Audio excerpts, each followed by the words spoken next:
There we go. We're alive. Yay. How's everyone out there today? Are we alive? I'm not sure.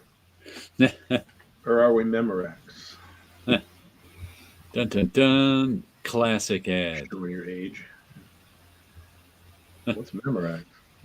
Is it live or is it Memorex? Paolo probably never saw that commercial. That's old. No. That's before your time, pal. Was that the one where they had the glass breaking too? I forget what singers. It might have been. Yeah, some singers can hit a note so high they can shatter a glass. Yes, they can. I've actually seen it done. It's impressive. So they had, is it live or is it Memorex? And they shattered the glass with the Memorex tape, I think it was what it was. If I remember right. Yeah. And then they had that print ad of the guy sitting in the chair, right? That's a really famous ad. Yeah, that was parodied a lot. Yes. I remember when who was it? Bloom County parodied that ad, I think. Yeah, Steve Dallas was sitting in the chair, right? Right, Steve Dallas. You got it. I remember that. And I haven't seen a new Bloom County in a while. I know that Berkeley Breathed was doing some on Facebook. And I was following him on Facebook just because he was posting new Bloom counties there whenever he felt like it. But I haven't seen one in a while. I haven't been keeping up with that, and I haven't really been keeping up with the new Far Sides either. I have them in my RSS feed. There was a bunch he did, and then I kind of lost track of them after that. The new Far my RSS feed, about half a dozen Far Sides pop up in a day, so I'm never really sure which one's the new one. They've got some old ones mixed in there. New ones, old ones. Have you read Bloom County, Paolo? No. Okay. We didn't really have the funny pages like that. Yeah. The fact that I had 4 different strips on my dad's newspaper while I was growing up was in itself a phenomenon. Nowadays the newspaper only reruns Peanuts. Have you read Calvin and Hobbes? Yeah, Calvin and Hobbes was in a different newspaper, but I did read it. Good evening, Comic Crack. Hello, Terrence. My question for the day so far is, and I bring this up because another old time YouTuber just made a video for the first time in years. What's his name? Tim Morant. I don't think he's made a video in 4 or 5 years, and he made a video today, a comic book video showing up, and he said something that I hear all the time. People say he bought the collected edition of something. He's like, it's too much work to dig out my original issues out of the boxes, blah, blah, blah. So I just got the collected edition. It's easier to get to. I'm like, why don't people keep their comics where they keep their collected editions? That's what I do. You can keep comics on shelves. Yeah, you can. But how many times have you heard that? The miler in the short box, in the long box, and you have to put it away, and it has to be in an order. And whenever I hear that, I'm always like, why don't you keep the comics where you keep the collected? You can just go over and get them. You know? Why don't you just get drawer boxes instead? Anything. I just find it funny whenever people say that. It's like, the trades are just so much easier to go and pull off the shelf. I'm like, well, if you kept the comics on the shelf, they'd be just as easy to go and pull off. But people don't do that. Yeah. And I wonder why. Well, I do that. Of course, now what I have, I just took them out again and just piled them up again. Instead, so they don't. I do have to agree with Terrence. Filing cabinets are definitely the way to go. They are. If you have room for filing cabinet, I mean, I like shelves. Do you know who? Because he occasionally brought his books into Marvel. For whatever research purposes, Ralph Macchio kept the Marvel editor kept his books in a filing cabinet in padded envelopes. No bags, no boards. He'd put Right. about 10 books in a padded envelope and file that in a filing cabinet. That's the way that Bill Gaines used to do his filed copies with Ah, Easter. okay. That's interesting. They came up. They always stayed nice. Yeah. Tires, shockers, ABS. I won't be buying much comics for the next couple of months. Or Tyrese, shockers, and ABS. I don't get that reference. Tires. Tires. Tires, as we spell it in Europe with a Y. Ah, okay. ABS, On car parts. Yeah, I did. My father taught me how to build shelves when I was about 10 years old, and I've been building shelves everywhere ever since. Yeah. I failed shop in high school. If I have a comic in a box, that means it's not one I'm going to look at very often. It just isn't. I know that. On the other side of that wall there, I have a whole bunch of boxes. Most people do, but I understand having boxes. I understand putting comics in boxes. Yeah. I don't understand saying I bought the trade because it's easier to get to than my comics. You got to put the trade somewhere that's easy to get to. Why don't you put the comics in that easy to get to place? People are you know what it is? I think sometimes too, people comics aren't as valued as books. If you put your comics out on bookshelves, that doesn't impress anyone. If you put books out on bookshelves, people are like, oh, books. I guess the only thing times he must be intelligent. He has books on his bookshelves. Right. Yo, bro. That doesn't mean anything. I've once had my friend Ed got insulted by one of his dates. Because once again, he has bookshelves, which he had lots of books on. Right. But he's an artist too. So most of his books were art books. Right. Books on perspective, books on artists, books on drawing, whatever. He had like one big bookshelf filled with these giant art books. Right.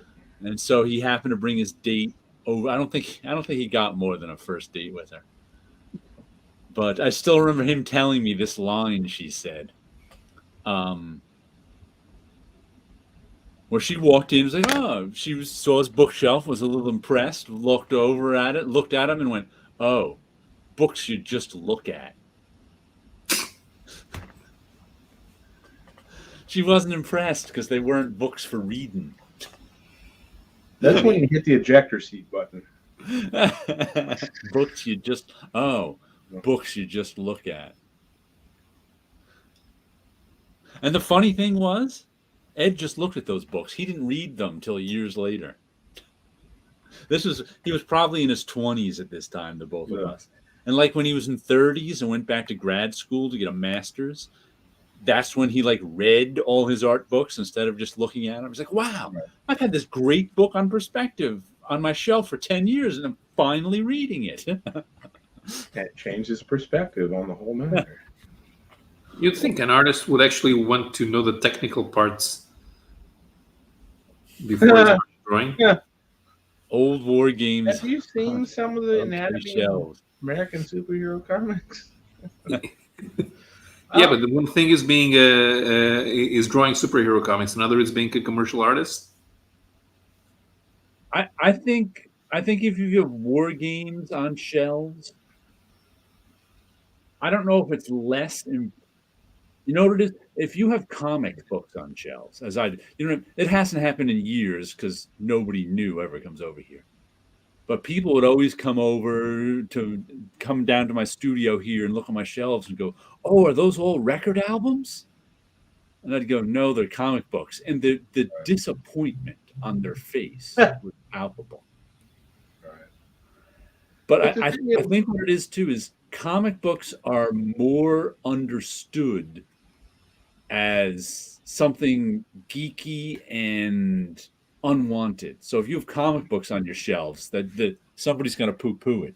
But if you have war games on your shelf, I think that makes you a weirdo they don't even understand. So they'll even be like, However, I don't even know how to if, take that.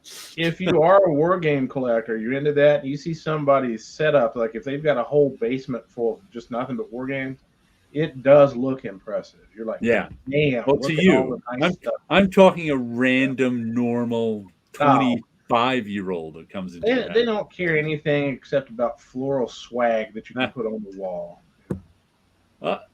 Saul is back in U.S. soil now. Let's talk about Go America topics. Any thoughts on Peacemaker? I haven't watched it yet. The only thought I Absolutely have on no thoughts Peacemaker, everyone whatsoever. says it's good, but the campiness puts me off.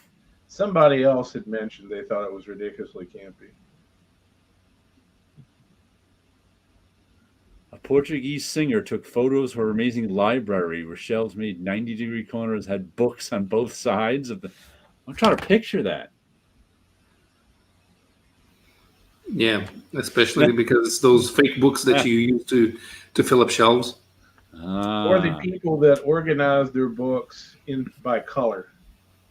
that reminds me. That's a scene in The Great Gatsby. In one, I don't know if you guys have read Gatsby, but in one of the first party that the narrator, goes over to Gatsby's house, he at one point decides to go into Gatsby's house itself rather than the outside, kind of where the party is by the pool.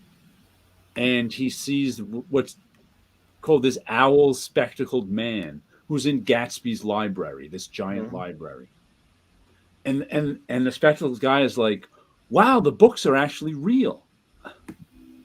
And Nick and Yeah. Jordan are like, what are you talking about? He's like, I thought this whole library would be fake. He just put the library together because, to impress people, because that's what people thought of Gatsby. He was trying to Right. impress people. And he's like, no, but he actually, went so far as to make the library real. And he's like, of course the pages aren't trimmed. And he opened up one of the books, and you couldn't actually read it because none of the pages were trimmed. So the Great Gatsby had a library there just to impress people, like you said, Paolo. There's one of those Mhm. libraries that no one actually read the books in it. That's funny Mhm. that's actually a scene in Gatsby. Maybe Yeah, all the books have but dappled nowadays pages. we don't even need to have real books. You just have uh, fake books that you put on shelves. So, Right.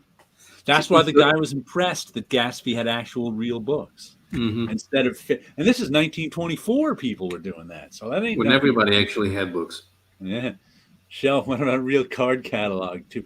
I have a well, it used to be in FileMaker Pro. I just had to migrate it to Numbers, the Apple database program. But yeah, I actually have um in my database program of my comics, I put their location in Right. just so I can otherwise I couldn't find anything. Like it'll tell me, bedroom shelf 2, studio shelf 3, bathroom shelf 2. I have shelves in the laundry room. Box. That's all. Yeah. For me, it's like box X. Yeah. Matter of fact, I even I have it boxes too. Because I do have some boxes. I've got boxes right down here in my studio. I have about 6 boxes, and Yeah. I have about maybe 10 boxes in a closet.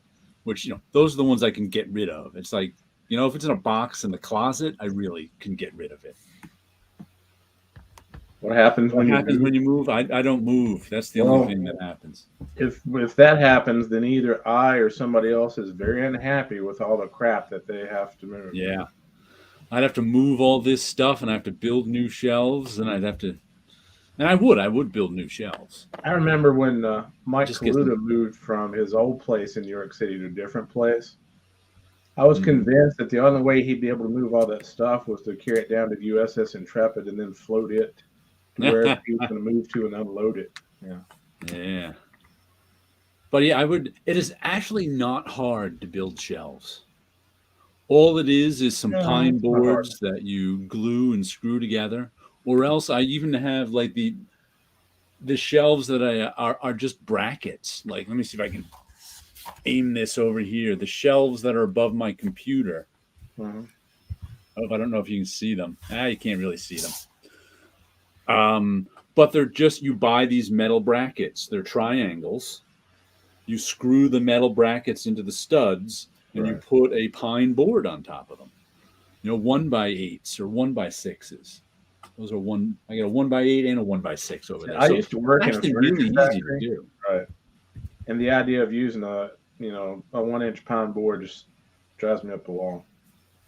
Though what I had Mine's so to soft. do when I just got my new computer this summer, and it's a Mac Mini, and I decided I was going to mount it under the shelf, Right. get it off my desk, whatever.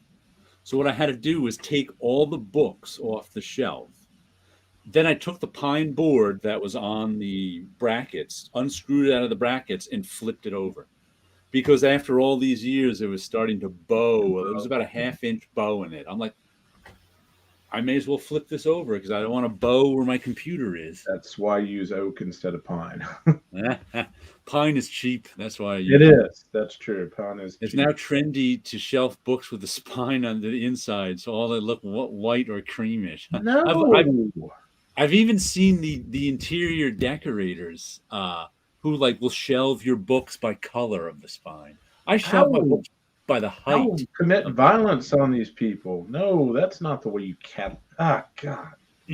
Not even good shelves. I'm just talking media. I'm just talking getting some pine, staining it if you want to be fancy, Yeah.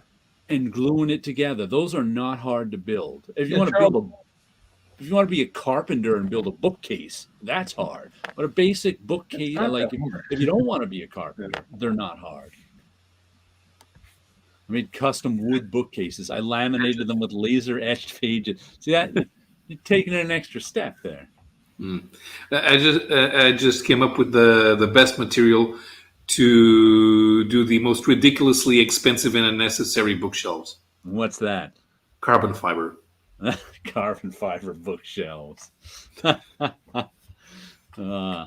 don't want to cut through carbon fiber. That stuff will mess your lungs up quickly.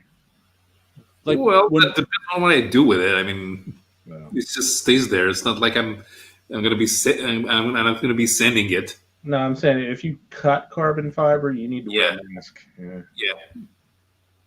I actually had to put my new drill that I got this summer to use because in the bookshelf that's in the laundry room, I went to pull a book down, and the whole shelf almost came down on me.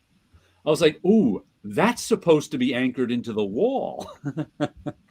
Right. And sure enough, it wasn't anymore. So I had to put new wall anchors in and put it in. But I'm like, "Oh, that's not good." That's the whoa, no, thank you. Yep.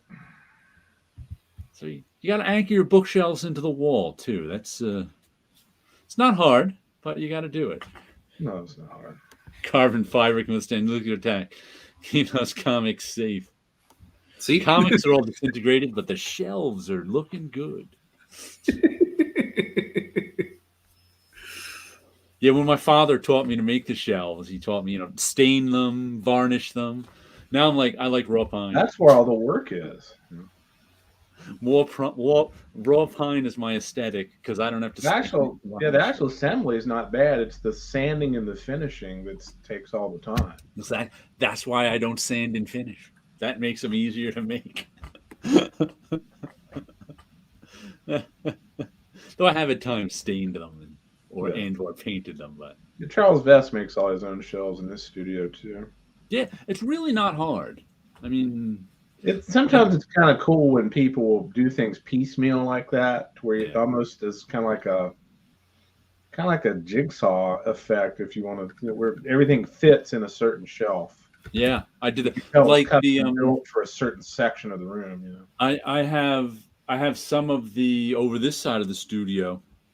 I have some of the shelves I made with the triangles and a piece of pine over them.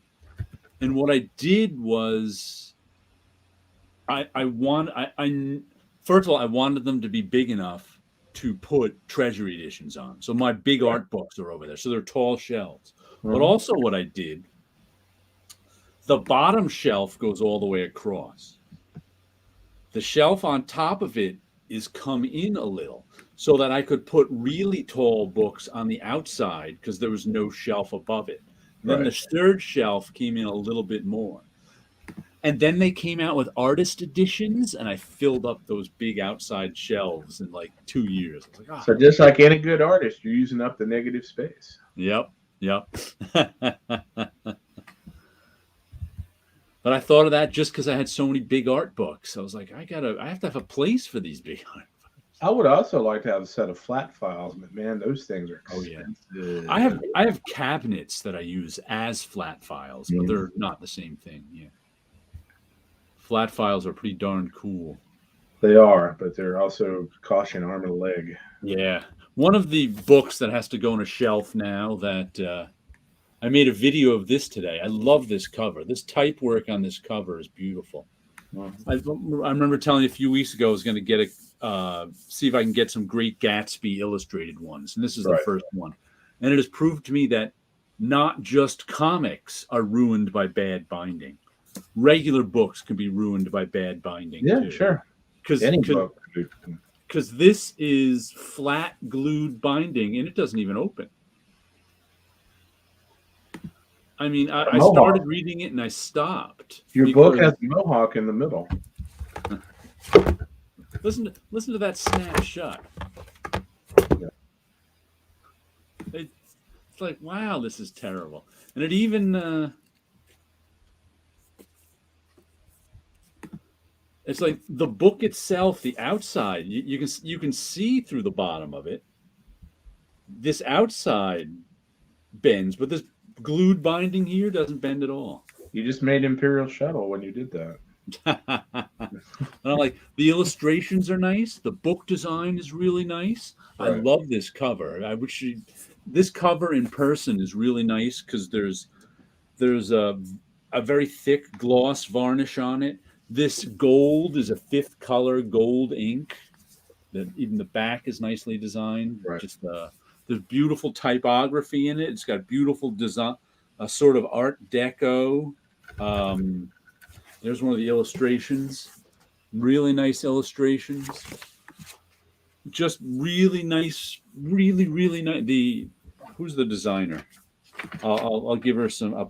Catherine Galloway English did the cover, book design, and illustrations. She did a really nice job. Ruined by binding. It's just like it happens.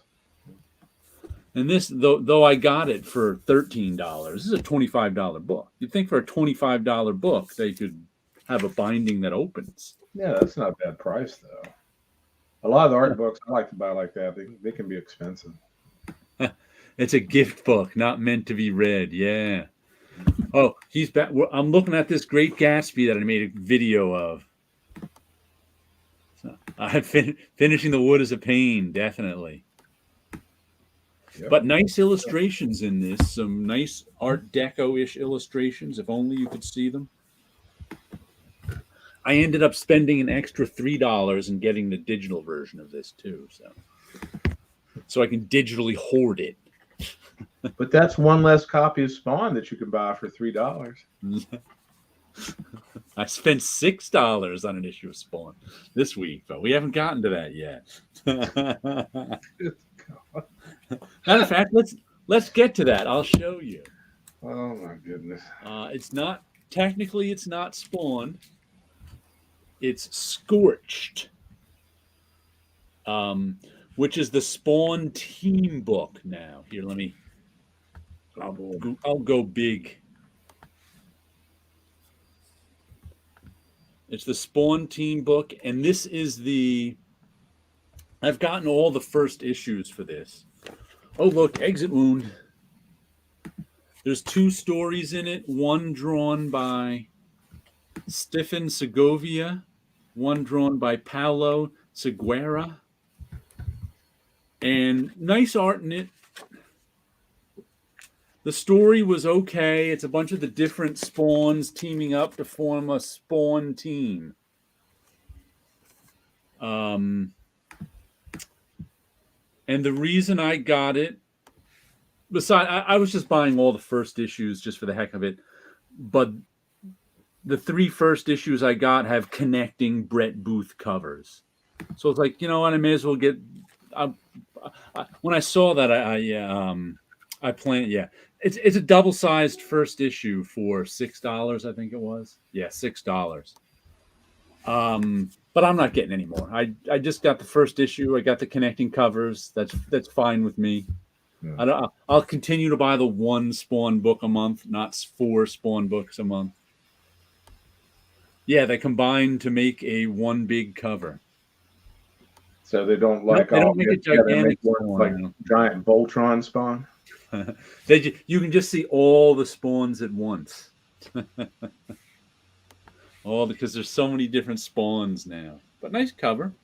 I always call Brett Booth the forgotten comic book artist because he's been drawing comics for 30 years and nobody cares. Well, It's that's what you get for being a Jim Lee clone. Yeah. Everybody knows you're a clone. Yeah. Excuse me.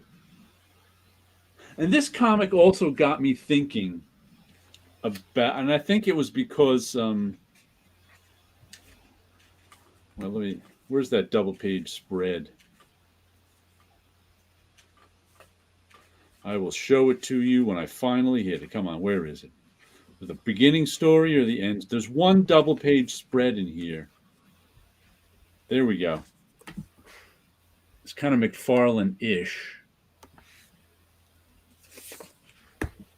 Whoops. And it's a pretty well done, well drawn double page spread, except it's busy as all get go. Well, yeah. It's kind of impenetrable. And that got me thinking, because somebody posted, it was a quote by Alex Toth. What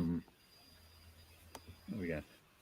Speaking of good art, anyone read Batman Reptilian? No, I haven't seen that one at all. Voltron Spawn, nice ring to it. Seen samples of it, yeah. So anyway, it got me. There's a quote from Alex Toth that says, like, remove anything extraneous from a drawing and draw the hell out of what's ever left. And that got me, especially in this digital age. Is there anyone like? Will there be anyone drawing like mainstream superhero comics like Scorch who does that? Like, I can understand like some Todd McFarlane loves this super detailed stuff, but everything now is so digital and like lots of 3D reference and lots of this reference and lots of that reference. Will there ever be anyone popular who adopts that philosophy, like, you know, Frank Miller did? Joe Smith. Or there's a few guys left who, like Chris Samney. Good story too on that Batman Reptilian. Yeah, like there's a few guys left who kind of strip down the artwork, but I don't even know if that's like an option when it comes, because digital is so powerful and prevalent. It's always an option. It's just what you do with it. No, I know it's always an option, but I mean in the current artists' minds. No. Jeff Smith is fairly stripped down. Yeah, he is like he's an old school guy too. He's Right. Disney. How about newer artists? I'm talking like mainstream, like Marvel, DC. Will there ever be someone Michael who? Cho, maybe. What was that? Michael Cho. Michael, he might. There are some guys who are designy. David Aha. Right. But that's kind of even another aesthetic. There are people coming out of that design aesthetic. You're right, but they're few and far between compared to the. Chris, even though I'm not that familiar with him, I'd say Chris Tamney and Doc Shaner. He'd be another one too. I can think of. Doc Shaner would probably be in that mold. Doc Shaner. What did he do? Oh, he's done a lot of. I know the name. I don't know where I know it from. I think he did Strange Adventures, if I'm not mistaken. Okay, is he the one doing it now? Doing that? Yeah, I think so. I mean, I could be wrong, but he started doing that 1950s, 60s style. Yeah, kind of like semi-Darwin Cookish, Okay. but not quite. But I wonder, if people are so, if digital is such an influence that whole idea of removing extraneous stuff Mm-hmm. has just kind of ceased to exist generally, Mm-hmm. because it's so easy to add stuff digitally. I was going to say Jeff Darrow's not doing that. No. The opposite. Like both ends of the spectrum always existed, That's true. but I just think that I don't know if the strip everything down end of the spectrum is going to exist, or I think it has a harder time existing just because of digital.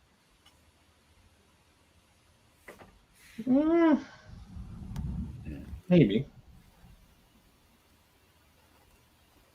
Yeah, I can understand that a double page spread has to have impact. Like this particular double page spread didn't have much impact on me. It helps if there's a storytelling reason for the double page. Darrow, one of the lesser recognized minimalists. But if you think about it, you could take Darrow's art and take out, even because he's got that thick line style. Yeah. And take out a lot of the extraneous detail and still have a complete drawing. The drawing is still all there. And would be more like an Alex Toth drawing in a case like that. You could boil it down to its essentials and have something like that. Alex Toth. But it's fun. Yeah, there are extremes there. Like I told somebody once, I think I'm the only person in the world that likes Gary Gianni and Fred Hembeck. At the same time. Didn't Steranko say something negative about modern combat layout? Everybody has. Had a lot of negative stuff here lately. Yeah. Yeah, Steranko went off on a rant. Steranko does a Sunday night Twitter show, I guess you'd call it, where he just posts on Twitter on Sunday nights. And he's the first person I heard who had nothing good to say about Will Eisner. Yeah, except for Howard Chaykin. Oh, I've never heard Howard Chaykin. I take that back. Howard Chaykin and Will Eisner did not get along at all. Will called it Howard a fascist. But Howard does separate the man from his art. He claims he likes the art. He right. Like the artist. Right. Yeah. Anyway, Steranko went off on how Will Eisner would take credit for lots of stuff he didn't do and ran a sweatshop that the guys who worked in the sweatshop weren't too happy about. Right. The thing about modern layout, I wonder how many people get into comics nowadays have actually been to art school and then instead of learning to draw from watching anime or other superhero comics and nothing else. I think one of the problems with modern layout too is that, well, I don't even think it's a problem with modern layout. I think it's the problem that comic books are so niche. And first of all, there are guys who can't lay out a comic book or lay it out confusingly. I'm not talking about that. I'm talking about there's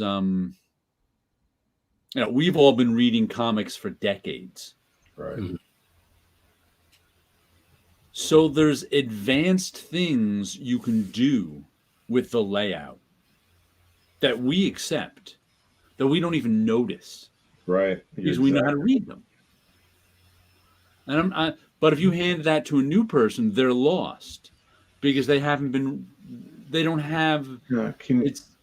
It's like handing somebody a book, and their vocabulary is only a couple thousand words. Right. They're gonna have a hard time reading that book. Can you imagine handing a brand new reader that's never read comics oh my God, I'm drawing a blank. I just had his name, then I lost it. A Jimmy Corrigan book. Yeah. they'd be like, "What is this?" Right. Maybe, but I think that's not the issue. And when it Well, I comes to think that is an issue, not right, the but it's not the one that's affecting the majority of comics. You're Uh, right.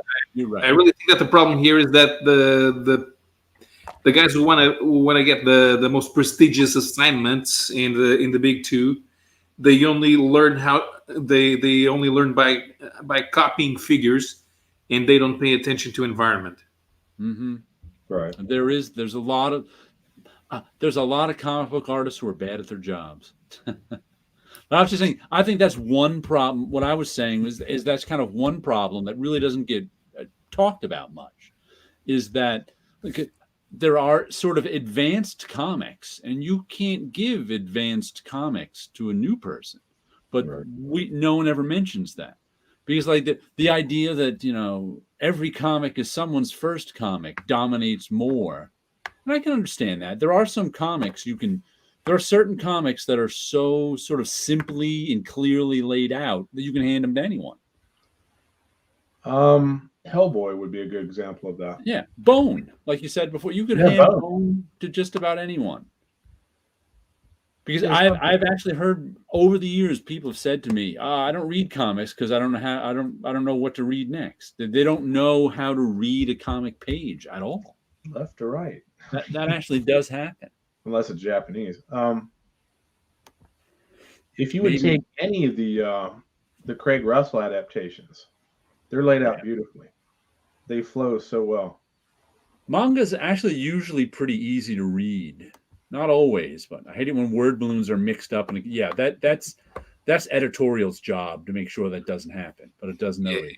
And it's the editor letting a writer who is completely unaware of spatial positioning of where the word balloons need to go, coupled with an artist that doesn't care to leave space for the word balloons to be there. Yeah. Mm-hmm. So we have three people not knowing what they're doing, or at least two people not knowing what they're doing, with one not doing what they're supposed to do. Yeah, writers have been complaining artists don't leave them enough room for word balloons for generations. So, yeah, I've come to like the 9-panel layout. Yeah, if someone's doing a 9-panel layout, they generally know what they're doing. That's why it's good. You don't do a 9-panel layout unless you know what you're doing. Well, that's a very specific choice. Tom King only has people talking. There's that too. Roy Thomas has a lot of talking, but then he has people, chopping each other's heads off too. So. Right, but Tom King doesn't. Tom King has people talking and talking and talking more. Also sulking in between talking. Well, if you think about it, Concrete by Paul Chadwick has a lot of people talking. One of my favorites. What was the name of that one he did called The Floating Heads? Do you remember that one? The Concrete story? No, it's a backup in Concrete. Yeah, I know which one you're talking about. He had this story where people ended up in this limbo. Right. Where there were like 8-page stories where there were just floating heads, and they'd float by each other, and they only had a brief moment to tell each other their story. So you get these stories from these floating heads floating past each other. It was just kind of an excuse to write these stories. Ditko-esque kind of a... Yeah, a weird, very weird idea. Yeah, editors do anything these days? Yeah, I have no idea. Zero idea if editors do anything, what they do. I read Silver the Manga. I still struggle with a right to left reading. It doesn't appear that the writers, the editors don't really want to feel like they're not being nice to the creators when it's their job not to be nice to the creators. So they just serve as traffic managers. And since they don't actually need to even approve the art, let's say, they let everything go through. I can tell you back in my day at Marvel, and things are probably still the same, there was way more pressure on the editors to get the book out on time than to make the book good. Right. That's what it comes down to. They're juggling a lot of balls, and you got to get that book out on time. So if it's a matter of making sure that the word balloons read perfectly, or get the book out on time, get the book out on time is going to win every single time. It's like I mean, I'm sure they'd like to make the books good, but that is not always an option. It's like the old saying, do you want it good or do you want it fast? Right. And what was that? What was that other one? There's three things you can have it done quickly, done well, or done cheaply. You can pick any two of those things. Right. Yeah. You can't have all three. Well.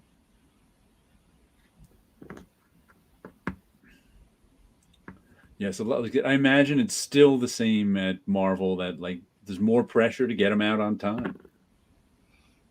And they put out and they put out more stuff than ever, and it's not necessary.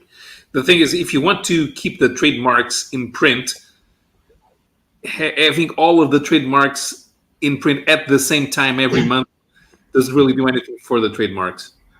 Well, they also want to take up shelf space. That it really is their strategy. Marvel especially. The more shelf space they take up, the less shelf space competitions have. Hey, it worked for Martin Goodman in 1952. And they're still doing it. If they would do more oversized books, like I was watching the video that LaRosse and Sleepy and Terrence did on Sunday, and she held up that oversized Marvels book. Oh, yeah. That looked good. Right.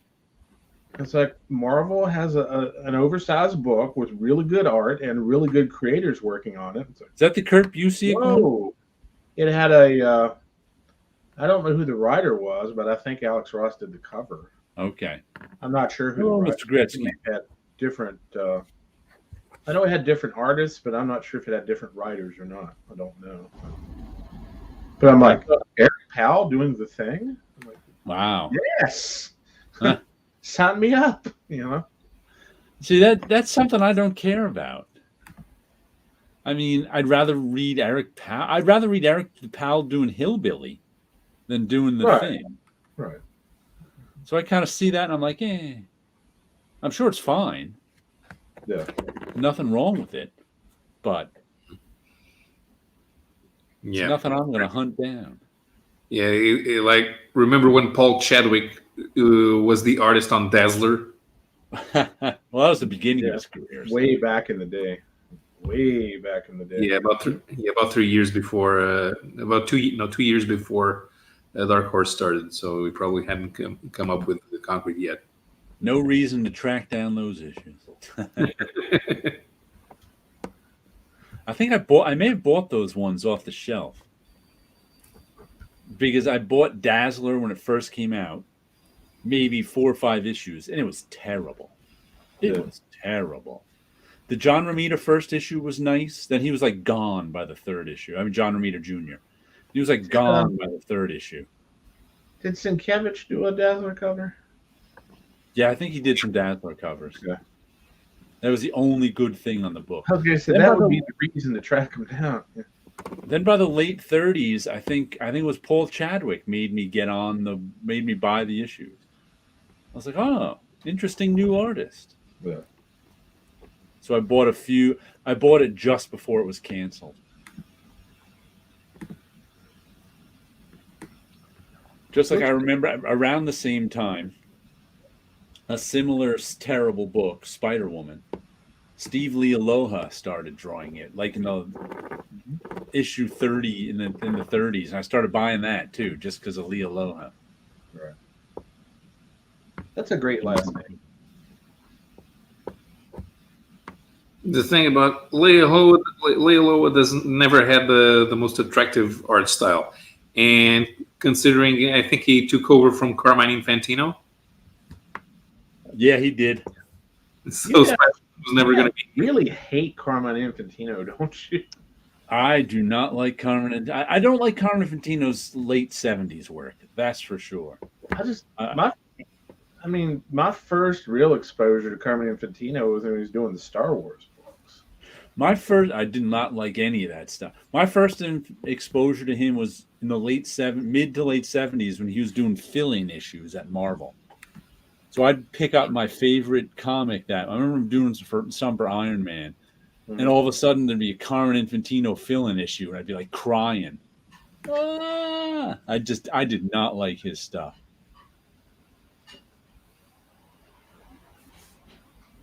I've gone back and looked at some of his 60s stuff, and it's pretty good. But his most people I know who are my age, who are Infantino fans, they're Infantino fans because of Star Wars. I can see that. But his art style was different in that part of his career versus his earlier stuff. It's I don't know. It was all kind of radically different is the right way to describe it. It was all kind of distorted and angular in a way I never liked. Right. I think Infantino never quite got the hang of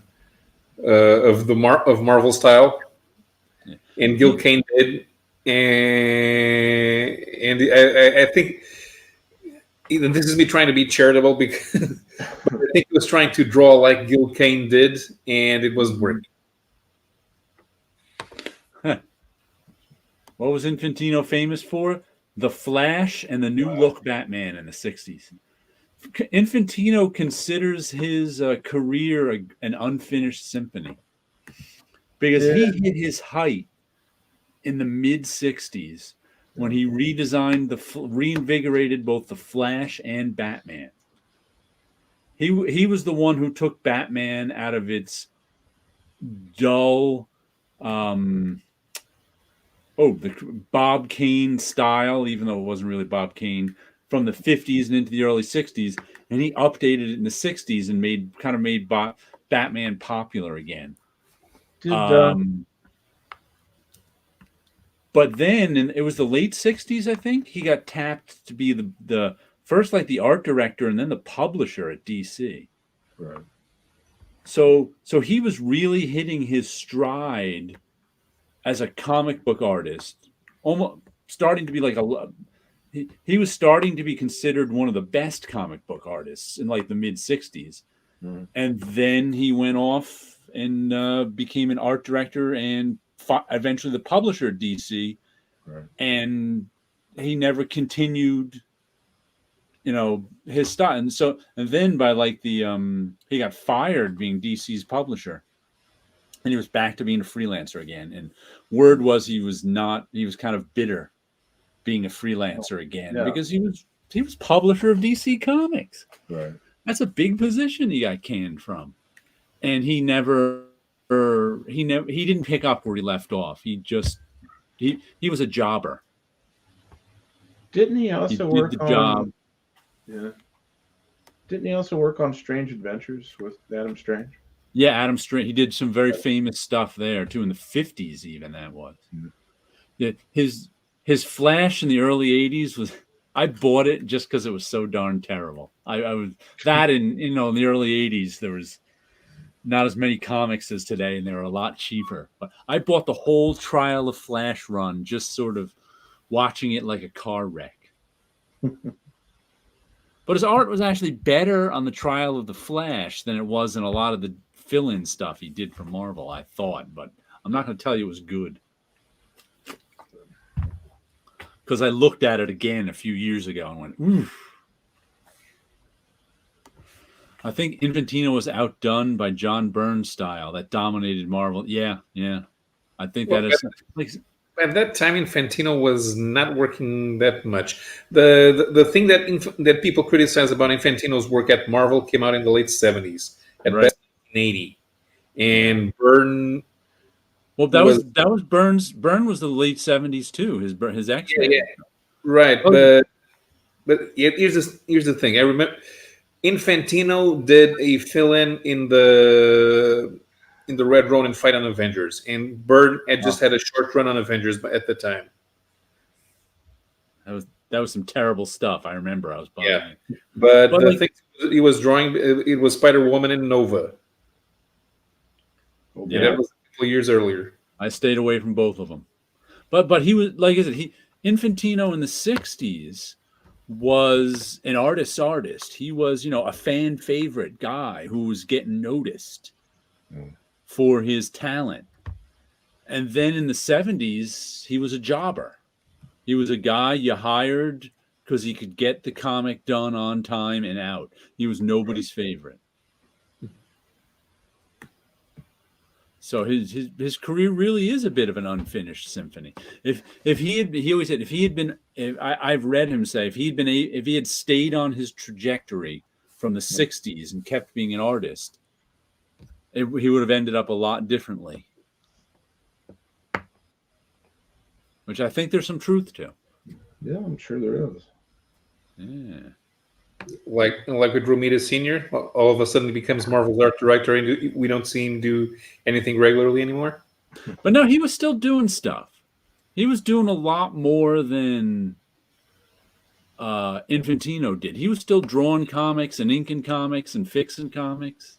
Well, yeah, you can see all the paste ups, but that's how you see a lot of Romita Sr. art. It's the paste ups he did on cover. The Grand Comics database has a bunch of John Romita Sr. credits for art corrections, especially on faces on covers. Yeah, you can tell.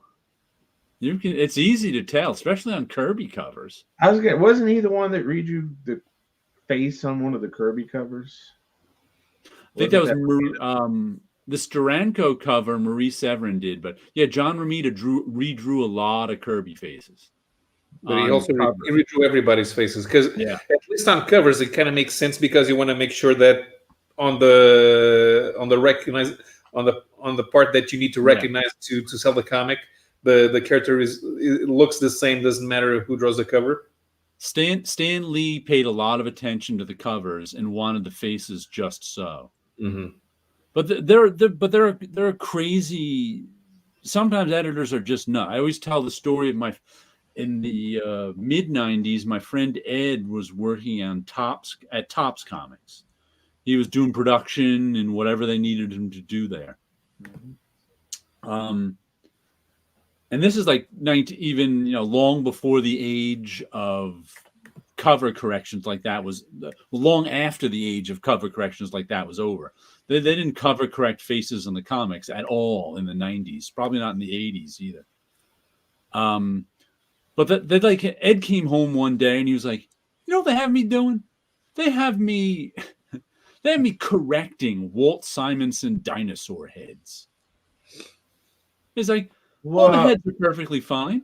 There's nothing wrong with any of the heads he drew. But whoever was in charge, sometimes editors just want to express their power. Say that again just so I can hear how absurd that is. Yeah. Are you drawing a Walt Simonson dinosaur anything? Yeah. It was for Jurassic Park comics. And it's like this. He couldn't believe it. He's like, there's nothing wrong with these heads. So we're talking about somebody who probably doesn't know the difference between the Plodicus and the Brontosaurus, and telling the one of the most knowledgeable people in dinosaurs out there how to draw dinosaur heads. Mm-hmm. You know how these computers shut down in classic Trek episodes after Kirk talks in the logic group? That's what my brain just did when you did that. It's like, what? No. Yeah. We need to reverse the polarity on those dinosaur heads. Yes, we do.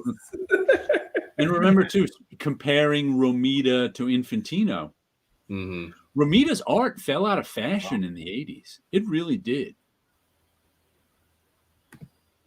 Try to think of any 1980s Romita stuff. He wasn't drawing that much in the 80s, and his art really did fall out of fashion. And the 90s, he became sort of a beloved elder statesman. He was still working at Marvel in the early 90s. And did some stuff. But in the 80s, he was old-fashioned, I think, his art. I don't think anyone was using that always looked good. What was that? Inking his son. Yeah. Because Junior had some amazing layouts. Even on mundane scenes. The sense of movement of people walking across a room. Romita Jr. was very good. Was very good with that. When getting ready to leap into action, you could almost see the movement, and when his dad was inking him with that clean style of his, it was like perfect. It was a perfect marriage to me. I think I probably had seen it in a couple of the Spider-Man stories, but the first time that I really paid attention and noticed was in the Spider-Man annual where Captain Marvel debuts. Okay. And that to me was an amazing piece of work. It really popped out of the page, very very three dimensional. When I think of Romita, I think of the cover of the treasury-sized Spider-Man. Oh yeah. Kid. To me, that's burned into my brain as the definitive Spider-Man look. Even though people would think it's like Steve Ditko, but I'm trying to. Was he drawing the Spider-Man comic strip in the '80s, or did he stop that in the '70s? I have no idea who was drawing that. I'm not sure. Yeah, I don't know. Stan Sakai was lettering that strip. What was that? Stan Sakai lettered that strip. Yeah, but when you think about it, he really did fall out of fashion in the '80s, even though he was still working there as Marvel's art director. Yeah. Did Joe Kubert ever fall out of fashion like that? No, I think he was always a DC go-to guy. I'm trying to think of. I don't think so. I don't think he did either. I'm just curious. But Joe Kubert never had that. He was never needed to work on superhero comics, so he was never in fashion. That could be it. And not that he was well respected by everybody. Right. Well, I think he just wasn't well respected, but he was never a fan favorite. Because he was doing Sergeant Rock well into the '80s, right? Yeah. Mm-hmm. To me, like I always describe Joe Kubert as an A-level talent with all B-level work. With a couple of exceptions, yeah. Facts from Sarajevo is the one A-level book I think he did.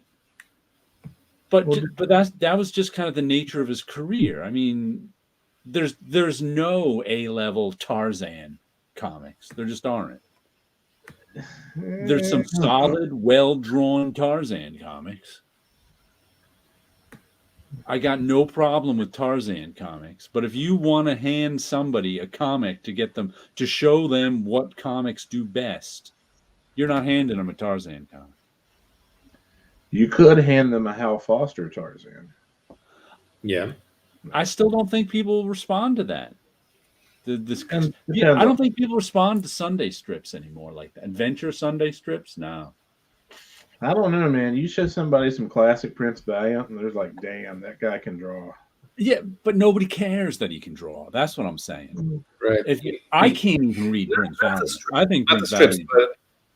The pinups. If you show them a Prince Valiant pinup, people will respond. Yeah, I'm just saying comics though. Yeah. That's what no one's handing them when it comes to comic strips, you can hand somebody right now Pogo Possum, and they'll probably appreciate it. I don't know if adventure strips are the same. I don't think people get that. It depends on what the reader is looking for. I'm just talking a random person, not even just somebody you want to impress. If you handed them Alex Raymond or Al Williamson working on Secret Agent X9, I don't think that'll impress them. I think we're so far removed from it. I think you could hand them Bone. Yeah. They would be impressed. I don't think you can hand them an old adventure strip and they'd even get it. It depends on the reader. I'm just saying your average nobody reader. Of course, it always depends. Yeah, average. That makes sense. I mean, I'm just saying somebody who doesn't read comic strips or read comic strips when they were young or doesn't really, I don't think people respond like we do. I think I think both Kubert's sons are good artists. I just don't read any of their. They've just got nothing. They're mainstream superhero artists, so I don't really notice them. But they're both good. It's their problem. It's like, how are they going to live up to their father's shadow? I don't even think it's that. I think it's that because they never tried to be their father. No, I realize that, but I'm just saying that's what people automatically think. Because they were lucky enough to both be on the X-Men franchise at the same time in the 1990s. Mm-hmm. Yeah. So they sold a lot of comics. And if that didn't put them on the map, nothing will. Which is what and by on the map is sort of, well, now they'd be elder statesmen, respected. I think if you get one of them on your book, you're happy. When you get one or the other on your mainstream superhero book, you're happy. But I don't think they've got any A-level I mean, what's the best comic either of them have done?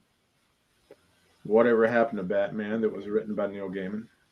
I don't even know that one. So yeah. I just don't think they have A-level. They don't have their own facts from Sarajevo, Right. I guess Andy would think that Wolverine Origin and 1602 were that.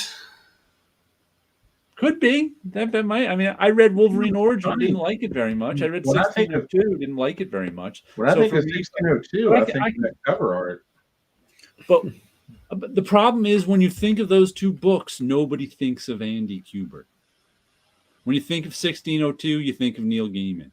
When you think of Wolverine Origin, you think of the origin of Wolverine. Yeah. There's the problem. Like I said, this is right.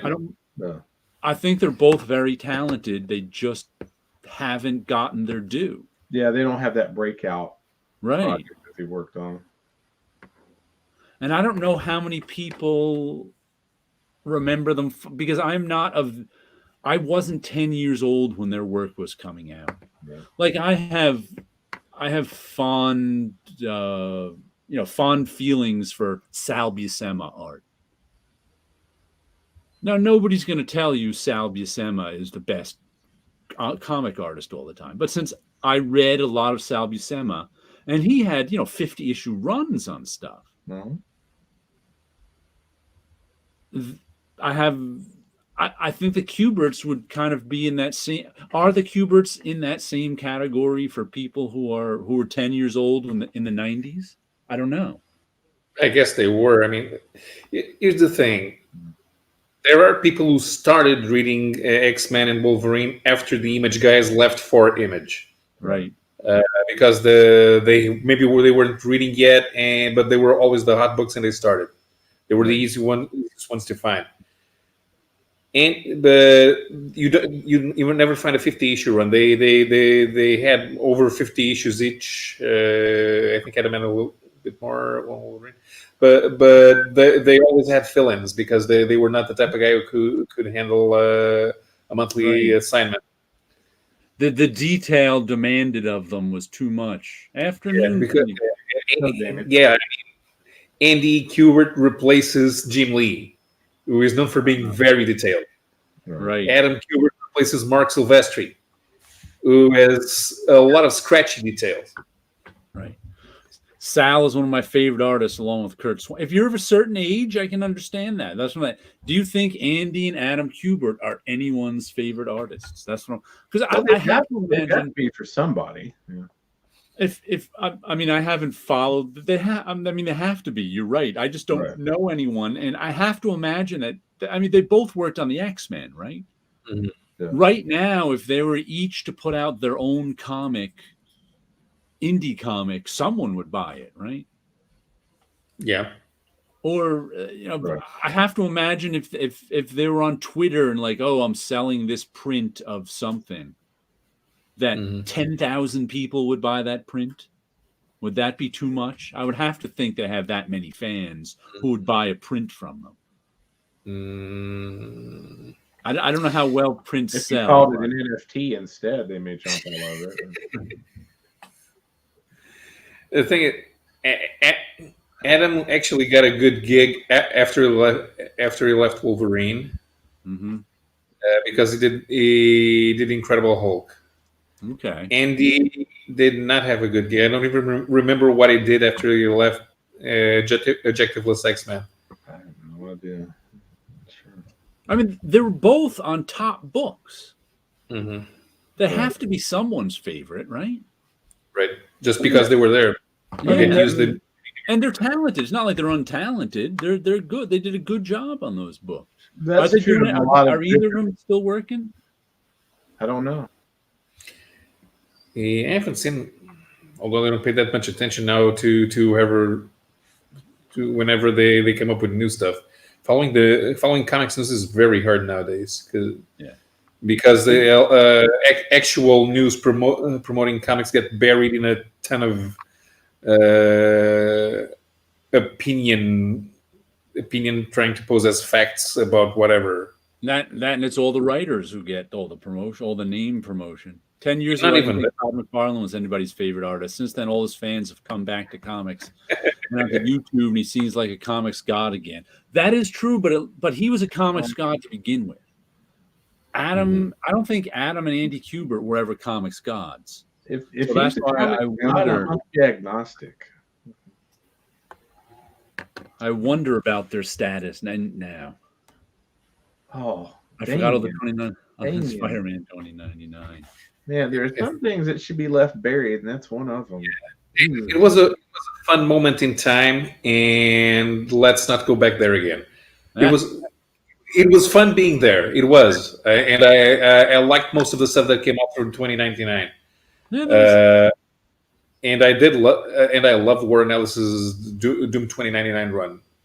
I never read much of it, but I remember it being a solid line. Somebody gave away a copy of like Punisher 2099 and like a bunch of books I got. I remember flipping through it and like, this is one of the worst books I've ever seen. 2099. Because they gave the comic, I don't know how, but they gave the comic to Pat Mills, the guy who hates superheroes. Here we go. We got somebody. I was 10 in the 90s, and the Kubert brothers were up there in my. They were top 5, would be 3 to 4 of my collection. So I don't know where they fit into the whole. Yeah, that's at least Hey, at least we found somebody who's there. That's what I want. They have to be somebody's favorite artist because never had anything. By the way, Tim, I just saw Tim. I was discussing something Tim said about shelves and books and. But yeah, I figured the Kuberts have to be a certain amount of people's, if not favorite, up there. Top 10 comic artists. Just like Sal Buscema is beloved of people of my generation, even though he's no one's absolute favorite. Right. I remember at the time that considering the replacements, I don't even remember who was the replacement for Will Sportasio in Uncanny. There was a bunch of... Yeah, no, it was Brendan Peterson. That's right. And I preferred Andy Kubert on Objectiveless than Brendan Peterson on Uncanny. Okay. Brendan Peterson he probably drew people more beautiful, but his art style was very... It was very slow. They had no movement at all. And Andy, while you can say that he was trying to emulate Jim Lee, he did a good job with it. And his art style was recognizable. It wasn't like people wouldn't notice that it's not Jim Lee. You did. But what came out was good enough for me to notice. And Andy also did a lot more a better job being realistic at depicting movement than his brother was, because to me everything about Wolverine was exaggerated. Interesting. Let me show you another comic I got this week, and this is my disappointing comic of the week. Department of Truth, number 15. They got a little too experimental. I mean, I'm not really that disappointed in that. I like that they get weird and experimental, sort of like Ice Cream Man does, but this What's up time with they went with the lots of text and illustrations approach. And I got to say, if you're going to go with the text approach, white Make it text legible. on a dark background, especially distressed white text, don't do it. It's impossible to read. This stuff, easy to read. Where is the impossible? This stuff, where the anything that was look at it, impossible to read. I just skipped this. I'm like, I don't want to read white text on dark, and most of it. The one good part, there's like pages. This Mothman stuff, the illustrations were good, but the pages were just telling the story of the Mothman. If you already know that, too bad. This was actually the good 2 pages. It was the story of what's his name, Indrid Cold. A little story about this weird alien guy that was pretty cool. But then it ended up, I didn't like the illustrations in the back. They just ended up looking like low res digital illustrations. That to me looks like somebody who is digitally trying to do what Steve Bissett does. I don't even think they were trying to do. I think it was supposed to look a little amateurish. There's a bridge falling down, but it looks so digital, to me at least. Yeah. And it was just kind of, like I said, I like that they do weird and out of the box things, but blocks of texts in a comic book almost never works. That pink band on the cover logo drives me nuts, and I don't know why. Who knows? But this was the I've enjoyed this series, but not this issue, except for that one little story about Ingrid Cold. That was well done. What do we have here? Some artists never become the A-list. What about A artists who become B or C? That happens. Carmen Infantino, that's who we were just talking about. Yeah. I love Sabi Sema. I knew very well that he was in the shadow of Kirby, Ramita, his brothers, and Gretzky saying hello. Whenever I read the Department of Truth, some local conspiracy paranoid account shout. I'm enjoying Department of Truth. Tons of ranting text killed. Yeah, there's too much. At least Dave Sims can write. I was reading, somebody was commenting on the strange death of Alex Raymond. Yeah. And they made a comment that I hadn't thought about, but it makes sense that the story to them was less about Alex Raymond as to what Dave Sim was trying to tell a story. Yeah. The whole story is about Dave Sim obsessing over the death of Alex Raymond. Him seeing something in the death of Alex Raymond and trying to get that across to us. Right. I only have the stuff that was in Glamour Push, so I don't have the end of it. So I don't know if he ever got that across to us. Right. Yeah. I like them because they had strong art and could always find examples of books they did. They made characters look cool without that's the Kubert brothers, Andy and Adam he's talking about. Look cool without the 90s exaggeration and the ego seem. Yeah, like they have to be somebody's favorite. Well, what is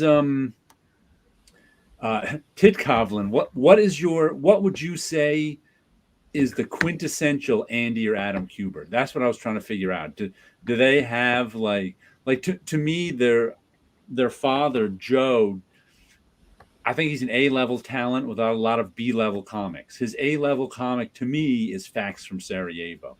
What would you say is the Kuberts, either of the brothers' A-level comics? If they have them.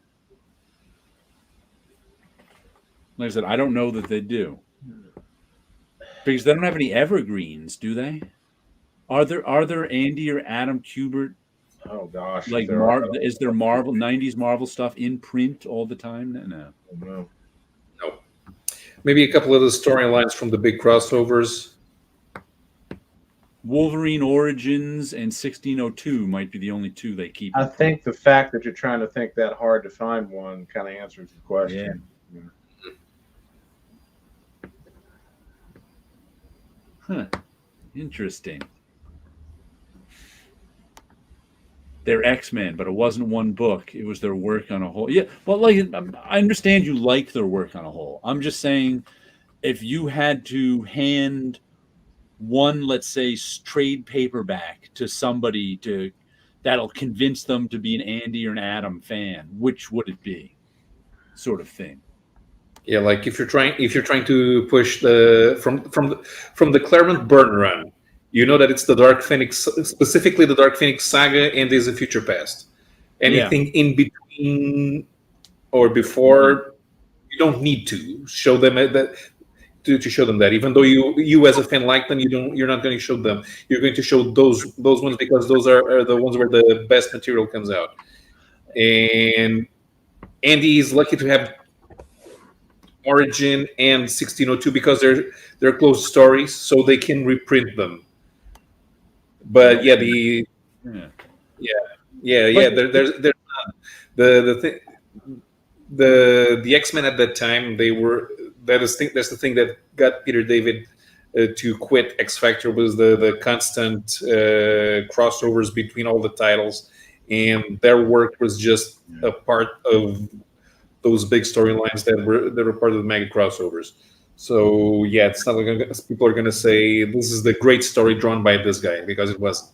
Have either one of those two guys ever done any non-superhero stuff? I don't know. I can't. That's why I was asking. I just really. I mean, like to use the Sal Buscema example again. If I wanted someone to understand Sal Buscema and to be, as much as a Sal Buscema fan as anybody can be, I could hand them a trade that has 6 issues of the Hulk in it from 1979 or something. Yeah. And it wouldn't even but since all those issues were kind of they were all done in one, or maybe there's no like story arc overall, but that would give a person a good view of who Sal Buscema was. And even if you wanted to go further on, I would give them some issues of Spectacular Spider-Man that Sienkiewicz inked over him from the 90s. That's like another side of Sal Buscema you could give them. Right. I don't know how to do that for the Cuberts. No. They worked together on an Adam Strange miniseries. I remember that one. 3 issues format. It was okay. That was early on in their careers, right? Before they went to Marvel. I'm sitting here spinning a soap chip in my hand, and I'm starting to taste it. I think it's yeah. I better have a mint. Put that down. Pick up an eraser. Soap poisoning, you'll go blind. Like, because there are sort of guys like John Byrne. You can pick any number of stuff. Like you said, to show off who John Byrne is. What current guys are there? I don't even know. Walt Simonson, you can pick up. You can give him Manhunter. You can give him Thor. I'd give him Ragnarok from today. Yeah. So, but I don't know how to do that for any of the current guys. No, because the 90s guys. Sometimes what they do is they do an arc, then they move on to something else. Yeah. There's no runs. They don't want him to. This is the run where this guy worked. Although Pepe Larraz has been kind of associated with Jonathan Hickman's X-Men, but he's actually doing the other new X-Men series now, not Hickman stuff. And Patch Zurcher has had an interesting run on Savage Avengers. The thing, as much as you criticize the notion of doing a comic featuring Conan with Avengers on the title and set in the present day, that actually works as a solid run. It's everyone seemed to like that. That's true. Yeah, it's a big Conan adventure, and it just happens to be in the present day. Like all Conan adventures, it ends. Greg Capullo, you can give them any of his Batman. Yeah. Nowadays, you could with Greg Capullo. And even before his Batman run, you could give someone his Spawn or even his, what was that? Marvel boy, Quasar.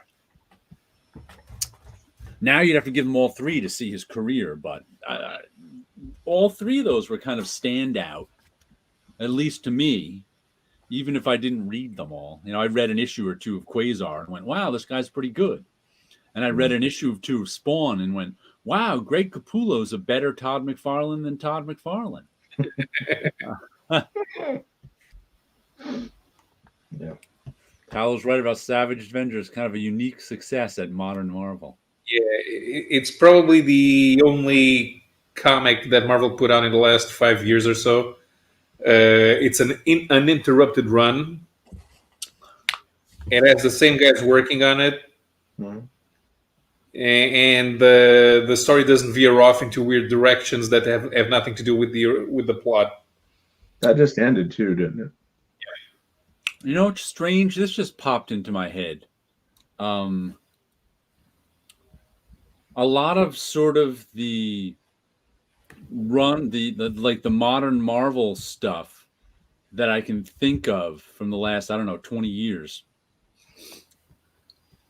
That has been artist, like you could hand someone the David Aja run of Hawkeye and they'd get it. They'd get David Aja and you could hand someone like the Chris Samney run of Daredevil. And I think these kind of stripped down guys have more distinctive runs than all the highly illustrative 3D model guys. That might have something to do with it too. We can't. Maybe. These modern guys, we don't really distinguish, us old folks especially, don't really distinguish between them. Because their styles are all kind of, their storytelling, their styles are all kind of similar. So it's like, I can't even think of like I said, the ones I can think of are those really stripped down, distinctive, designy guys who got a lot of attention, if ever so briefly. The one artist, and I don't think of him as a superhero artist so much because he's done a lot of indie stuff. But the one guy I can think of that's worked on Marvel stuff in the past 20 years that looks different from everybody else is Mike Allred. Oh, yeah. He was different to begin with, though. You're right. Yeah. But he brought his own distinctive...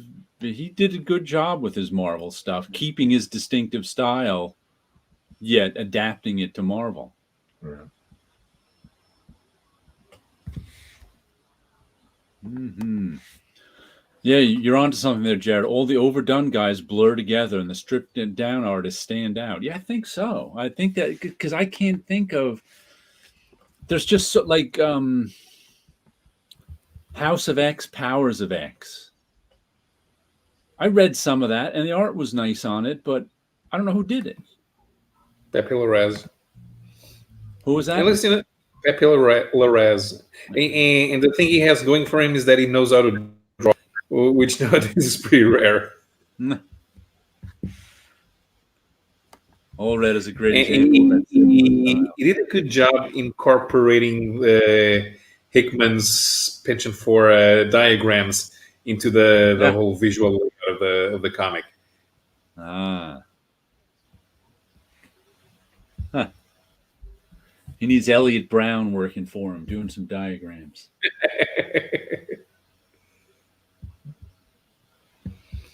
Yeah, that's weird. I'm trying to think of. Elliot Brown does the My Little Pony Armory. What Marvel or DC comics could you hand someone from the last 20 years that's a definitive example of an artist's style? I couldn't tell you because I haven't been following those books for the past. Yeah, me. That's weird. I think having very artsy style is a bit risky for publishers. The photorealistic look is safer, but yeah, I agree with you there too. It is safer. But even in there used to be standouts, and that's how you got John Byrne. Scotty Young.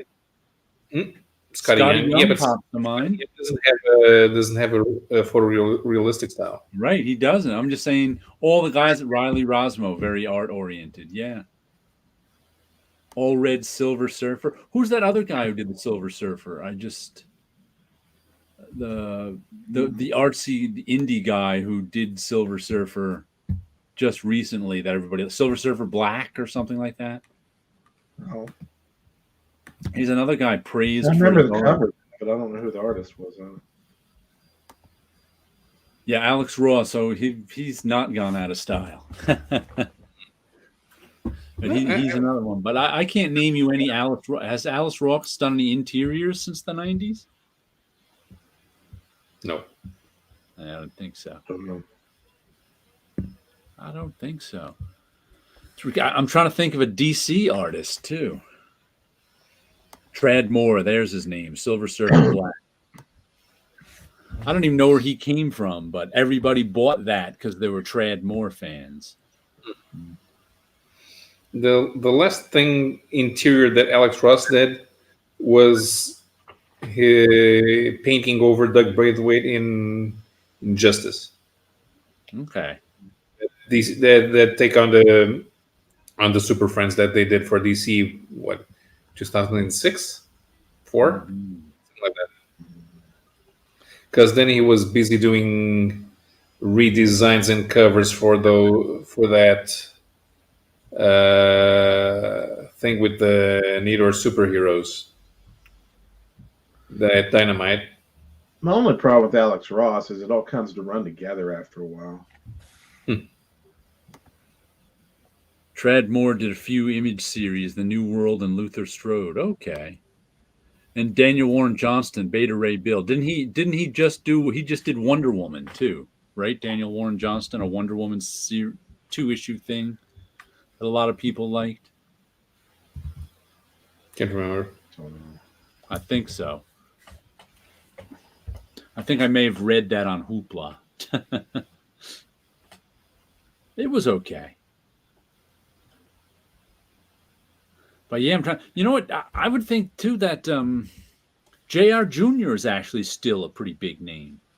Mm-hmm. But he's got a lot of people complaining. The thing is, even John Romita Jr. is now old, so he doesn't draw with the same quality anymore, and he kind of got that tendency to do everything with those scratchy lines that aren't really. I mean, it's a style, and I see where it's going with it, and I see how it works, but it's not attractive. Hey, I know everybody just liked that Elektra cover he did. I don't know if he's doing the inside. There's a new Elektra #1, and he did this really nice cover for it. I don't know if he's doing the inside art too, but I heard a lot of people on YouTube compliment that cover, so or Twitter or somewhere. The years spent at DC were not good for him.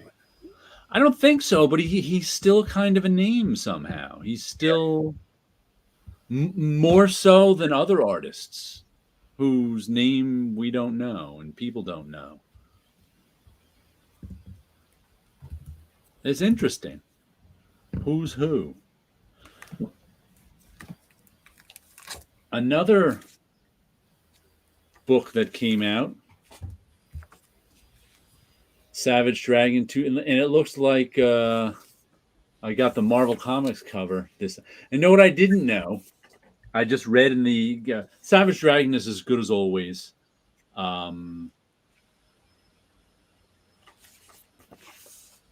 You always Eric Larson does a good job with it. But what was interesting is last issue 260, he was trying out 2 new inkers. Who was it? Russ Wootan and Jack Morelli. And so he had them both letter an issue. They both lettered 260. And it turns out he printed each set in one cover, because he usually has 2 covers. He's got the Marvel throwback cover and the regular cover. I think I usually get the regular cover. I got the Marvel throwback this time. Whatever they put in my pull list. And like one had the Jack Morelli letters, and the other had the Russ Wootan letters. I think he settled on Jack Morelli for this issue. But it's funny. There's 2 alternate. The script is exactly the same. The lettering is just different. So I find that an interesting little thing. Not so interesting that I want to track down the other issue and pay money for it, but if it happened to fall in my lap, I'd compare and contrast. Yeah, that's $3 you could then spend on Spawn again. $4. Spawn is cheaper than every other comic. Would Frank Quitely be an example? I think he'd be. Does Frank Quitely move the needle anymore? But he'd be an example of a guy we could hand. You could hand somebody Grant Morrison, Frank Quitely, New X-Men, and they'd get Frank Quitely. You could hand Jupiter's Legacy, and they'd get Frank Quitely. Mm-hmm. But yeah. I'm not sure does he move the needle anymore for.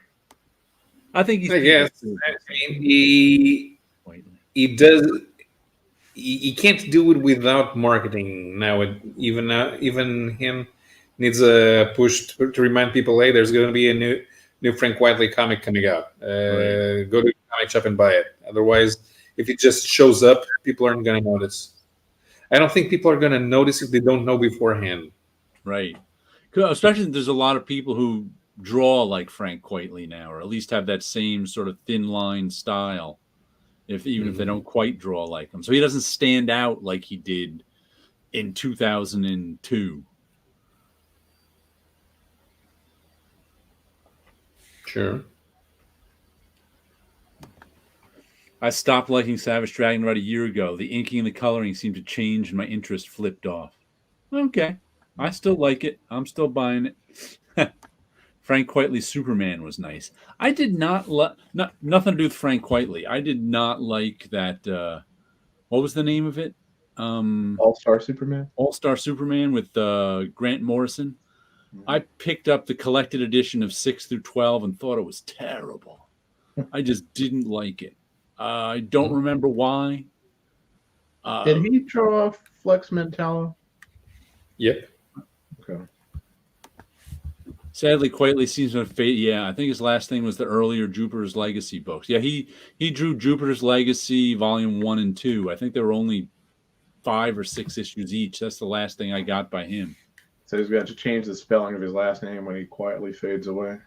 The amount of people who can't pronounce his fake last name is amazing. Yeah. I hear him called Frank Quietly all the time. I'm like, can't you? It's Quitely. Quite frankly, Frank Quitely. It's oh well. Yeah. Though I'm not quite sure why comic book artists would use a pen name in this day and age. Some do. Tula Their name depends on what your name is. You know? Yeah. Tula Lute name is like Xavier McGillicuddy. You may want to go with a pen name. Mm-hmm. Hey, if you don't change Bill Sienkiewicz, why should you change? That tells me that Tim can pronounce Bill Sienkiewicz's name, but he butchers so many others. The irony of that just it cracks me up. Quite frankly. Quiet, frankly. That's a good name. I haven't seen J. Scott Campbell work lately. Neither of us. He's another guy who's doing covers. Yeah, they can't afford the rates that he wants, and he gets a cover done. It sells. Give me the money. Give me another cover to work on. Right. Comics are so cheap; they price everyone out of the business. I was discussing. I was just discussing that with somebody on the video I made for The Great Gatsby. How many illustrations would you expect in an illustrated book? Let's just say regular illustrated book, $25 price tag. You can get it for cheaper, of course. How many illustrations would you expect? That varies greatly by whoever. I know it does, but how many? If you were to pay for an illustrated book, how many illustrations would you expect? For 200 pages, at least 25. 200 pages, 25? I think you're way high, but odds 15 to 20. 4 illustrations in this one. Then it's not illustrated. Would be really low. I mean, I understand it because illustrations. Why pay for illustrations when you don't have to? But yeah, 4 is a low number for illustrations. That's a low number. Yeah. Like the illustrated version of this that the 2 Italian artists are doing. I forget their names. I don't know how many illustrations they're doing. I think it's somewhere around 10. That's a $100 book. Because, full color illustrations in books are expensive. I mean, I'm not even sure what they go for right now, but I would think $1,000 an illustration would be cheap. I know it's not. Depends on the artist. You're right. It depends on but I'm just saying average. I would expect to pay no less than $1,000 artist for a full color, full page illustration for a book. And that's low. Yeah. And that's low. Exactly. Illustrators have gotten paid a lot more than that over the years. I don't know how much they're getting paid right now today. That's the problem. Yeah. Right. So if you're talking 10 to 20 illustrations, you're talking $10,000 to $20,000 on the low end. Right. I mean, if you're paying an artist $200 to give you a full color illustration for your book, you're getting a $200 illustration, and that ain't selling many books. Right. So I can see why there's only 4 illustrations in this book, even though I think there should be more. There should be. I agree with you. I mean, I would think most illustrated books, if you said this book is illustrated, it's got to have 10 illustrations. Well, minimum. Also, too, unless you're part of the inner circle, you're not going to know this, but it's the life cycle of the whole project is like how much lead time did they have to get this out? Right. And right. was the artist part of that decision at the beginning? Right. And if you're going to do illustrations and you're doing the normal, who's going to do the normal editor isn't going to have any experience doing illustrations. Except the covers are usually done by the art director. So you're going to have to get the art director in on this now. And now you've just added 10 more illustrations to the art director's job, and the editor doesn't. So I think it's actually pretty hard to get out an illustrated book, which explains why there's only 4 illustrations in here. And how many more copies is this going to sell than a regular Great Gatsby with no illustrations? So you're already putting yourself behind the 8 ball. I can understand why there's only 4 illustrations in here, even though I think there should be 10. Right. I tend to see the more elaborate illustrated books with more pieces in them generally tend to be more the science fiction and fantasy genres than most. Yeah, I think so. I think it lends itself to that more. No. And you can sell those as art books kind of more, right. too. And I mean, especially when you're doing an adaptation of what's considered to be a literary book like The Great Gatsby, I'm not sure most readers are expecting a lavishly illustrated they don't care. book, right? They're not looking forward to it. Right. If that makes sense. There's not a buzz beforehand. Right. Whereas if you get, like you come out and say, well, Gary Gianni's, illustrating the next book that George R. R. Martin does, and everybody's like, hey, I want a copy of that. Yeah, yeah. I think you're right there that sci-fi, fantasy, even horror. Yeah, horror probably too. Tends more to the people, fans tend more to the visual. And this shows my age, but I'm thinking that every illustrated book should be as good as Bernie Wrightson's Frankenstein. That's not going to happen. No, it's not going to happen. No. But that's the standard I would like to see them shoot for. Try to do this. I'm okay with other styles. I'm okay with not using that style for The Great Gatsby. It would work for that, though. Some horror Great Gatsby. No, I think somebody who did a European link, clear line style would be good for the Great Gatsby because it would be for a period piece. The guy who's Portuguese guy who's drawing it for Cloverleaf Press. Bernie is the You know who could standard. have drawn a really good Great Gatsby? Would have been Seth Fisher. Yeah, he probably a bit weird, maybe. could. A little bit, but I could see it working. I still think, well, I think it was Scott who suggested it a few weeks ago. A Craig Russell Great Gatsby would be the tops. Yeah. He could do that. But it's interesting the books I've been reading about sort of the Great Gatsby at the time it came out. A lot of people really viewed this as a gangster novel because there are gangster elements in it, and the gangster novel was just being invented then and being popularized. So the Gatsby was not seen as a big literary book. It was seen as a gangster novel, potboiler. I never thought of it that way. And as a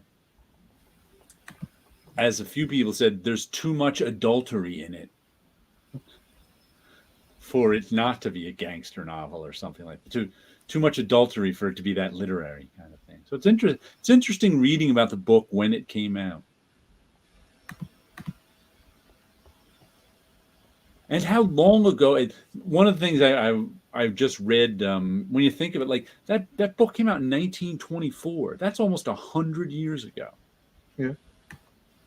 And they mentioned in it like we mentioned before about how World War I loomed over that whole generation. But they also meant, like in the very beginning of the novel, it meant the main character Nick, who's 21 years old, 22 years old. I forget his exact age. But, he'd gotten back from the war too. And he gives a little bit of his family history. And he said it was his grandfather who really started his family history, opening a hardware store in 1851. And he was a success. And then they said, and he paid a man to take his place in the Civil War, blah, blah, blah. And I was like, what? When this book came out, the Civil War over here was still in living memory. Right. It was 1865 to 68 or 63. When did it start?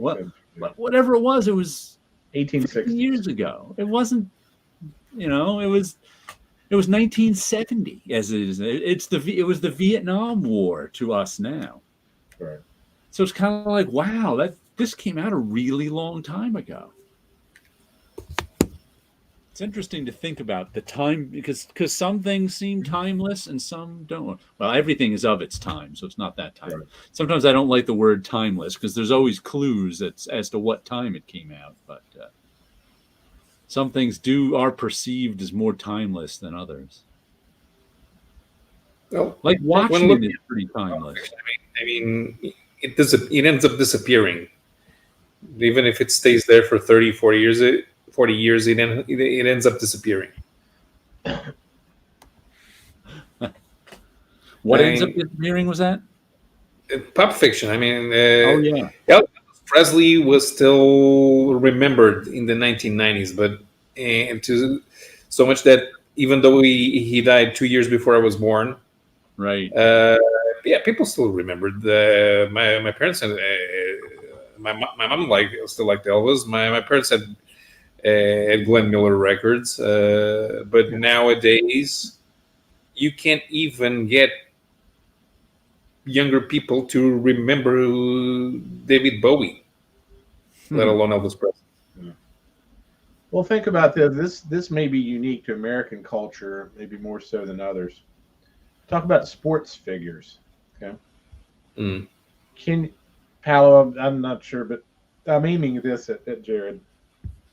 Can you name more than 3 running backs from the NFC from the late 1980s to early 1990s?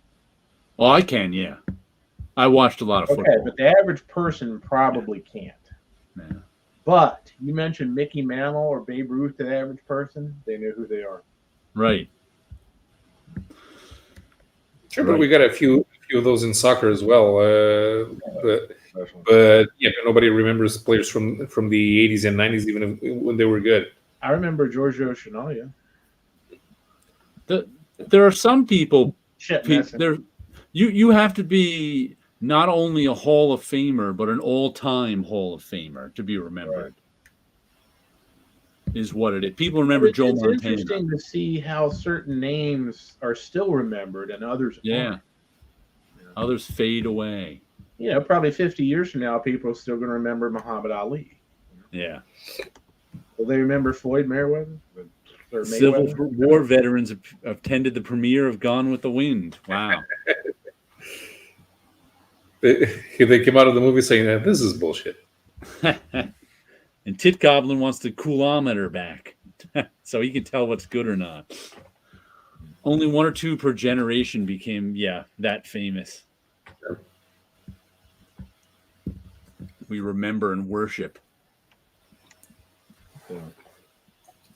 Especially with sports, people's memories are short. Here today and gone 5 years later. There's always a new Super Bowl, but I can't remember. But it's like me, it's like I'm mainly a football fan more than a sports fan. Mm-hmm. I can't remember who won the World Series last year, the year before, and the year before because I just don't pay attention to them. But I can remember stuff from the early 80s because I hung out with a friend who paid attention. Yeah. Mm. One thing that we have in auto racing, there's a lot of nostalgia here. And people always want to talk about old things, especially because the cars are also tied to a period that people like to remember. I noticed something weird the other day. The year... We in auto racing, we don't think as the 1990s as nostalgic, even though the year 2000 was 22 years ago. Right. And I kind of noticed some information starts getting lost, and because people still don't want to discuss it as historic racing. Right. But there's a lot of discussion on things that happened in the 1930s, even though even the older people there were not alive in the 1930s. Right. One more comic I got this week. Number 4, the 4th out of the 5th comics I got is the 5th out of the 5th comics. Odin's Eye number 5, which has been a weekly comic from Bad Idea. This is one of them that's got my name in them because I did the production on it. But this has been my favorite Bad Idea series. The only problem I have with it is the ending wasn't really an ending.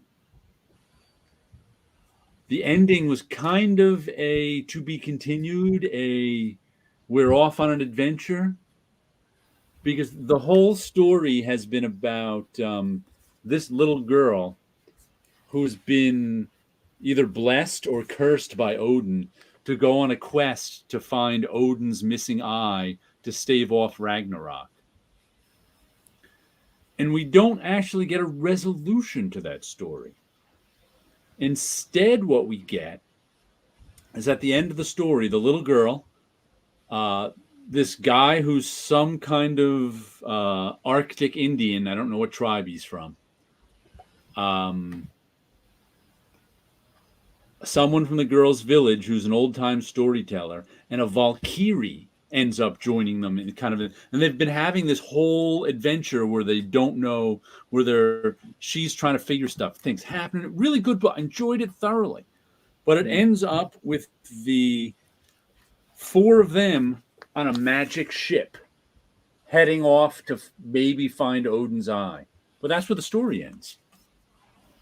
And it's like, oh, that's not the end of a story. Are they setting it up for a sequel? I don't know.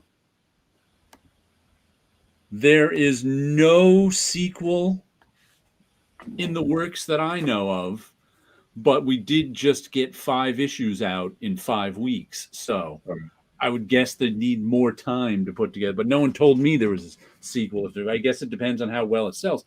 But it was a really good series. But it doesn't really end on an end. Yeah. I'll be reading a lot of Bad Ideas in trade when they finally have a good publishing idea. Yeah, I'll let you know if they're coming out in trade, but I don't know. So far, they're not. I have not put any trades together. but it would be easy enough to. I know how to do that. But I really enjoyed this series. I think it was my favorite of the Bad Idea series. The art was just good, the storytelling was good, the script was good, the plot was good, everything. I just liked everything about it, except that it didn't really end. But oh well, Yeah. I'm okay with getting more of it. I'm also okay with good stories that somehow never seen end. I finished up this week my negation videos too. I don't know if you ever watched those. I did some a couple months ago where I sit in my chair, I read an issue, and then I look and I talk to the camera about the issue. And then I read, and I do like 5 or 6 of them. And I did the whole series. I call it reading a run. I did it for the whole series, The Negation from CrossGen, which there was like 29, I think it was, issues of Negation. And then it was all supposed to wrap up in this series called Negation War, which there's supposed to be 6 issues of. But after 2 issues, CrossGen went out of business. So I was like, oh, okay, we're never going to get the end of this story. Oh, well. Got negated. But I still like it. I still enjoy it. Every few years, I'll pull that out and read it. Endings are bad for sales. There you go. I think the next reading a run video I'm going to do, I want to go back and reread Frank Miller's Daredevil. I do not think I've read that since the 80s. I've never read it. I've read parts of it, but not the whole You've thing. never read it? Parts, like few select issues here and there, but not the whole thing, no. I was lucky enough to be able to read it as it was coming out. I started buying Daredevil regularly just before Frank Miller got on. So I got to read everything in real time, from month to month. It was excellent. I think it's CrossGen made good comics. If you've never read CrossGen comics, and you can find them in the dollar bin or whatever, they're all good. Okay, so does anybody want to do a read, rip, or slab? Sure. You got one set up for us? Let's see what you got. From our RS. I always want to do one. I have a few. I don't have to open them, but I think I still have a few left. As long as they're not Jungle Comics, pal. No. Okay. Ooh, ROG 2000. I think I have those 2. I do not have Gita of Alazar by Frank Thorne. So yeah, there's one shots from Pacific Comics with reprint stuff from other publishers. Right. ROG is from Charlton 2000. The backups by John Byrne. Darklon the Mystic is Starlin, right? Yeah, came out in Heary. And Gita of Alazar was from 1984. By Frank Thorne. Ooh, that's a tough choice. I already know. Yeah, I already know. What do you got? The only reason I'm going to rip up ROG 2000 is because I've already read part of it, and I know what it's like. So I get that part of it. It's fun stuff. Right, I like it. I think that ROG is a little oversized, too. Okay. It might be like magazine or Golden Age size, if memory serves. Oh, no, wait a minute. No, never mind. My mind's drawn a blank. He had an idea, now he doesn't. No, screw that. No. I'm going to slab ROG 2000. Whoa. Okay. Well, there's a 180 from Rift to Slab. Well, I have my reason. I'm going to rip up Darklon because it just doesn't look that interesting to me. And then I'm going to read Gita because it looks more interesting. So. Yeah, I'm going to do the same thing. I think that a runaway robot is something cool to hold up, put up on the wall, slab it. And Darklon, even though it's Starlin and I like Starlin from this period, the fact that this didn't make an impact leads me to believe that this is far from Jim Starlin's best work. So and then I want to try. I want to try reading Gita. And not just because of the cover. Frank Thorne is one of those guys that does does not have a large body of work, and it's always nice to, especially if he's a writer, because if he's the one doing the writing, because we're used to seeing doing the art only. For some odd reason, that costume that Darkline is wearing almost reminds me of Captain Boomerang.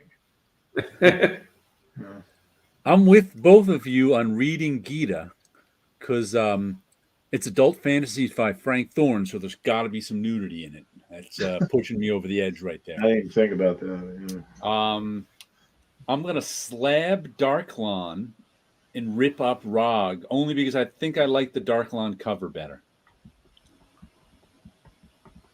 That stubby robot doesn't do it for me.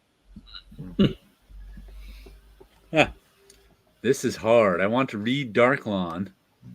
There's one thing that does attract me about Rog 2000 is that it looks like a very fluid robot, and even though the Burton was very good at doing fluid mechanoids, it has that little bit of humoristic cartoonist bent that you don't really see from Byrne, but here it looks like it was more natural for him to do so. Well, whenever he did something humorous in the 80s and 90s, it was like it was planned to be. It didn't come out as natural. And Sleepy here is trying to pull a fast one on us. He wants to rip then slab Rog. That means if you don't play the game right, we rip up all three in front of you and hand you the pieces. So that's what happens to Sleepy. It's like Sophie's Choice. If you don't make the choice right, they throw all they shoot all, the Nazi guard shoots all of you. I'm a Nazi guard in this analogy. See, now we can like an idea for a new movie is Sleepy's Choice. That's Sleepy's Choice.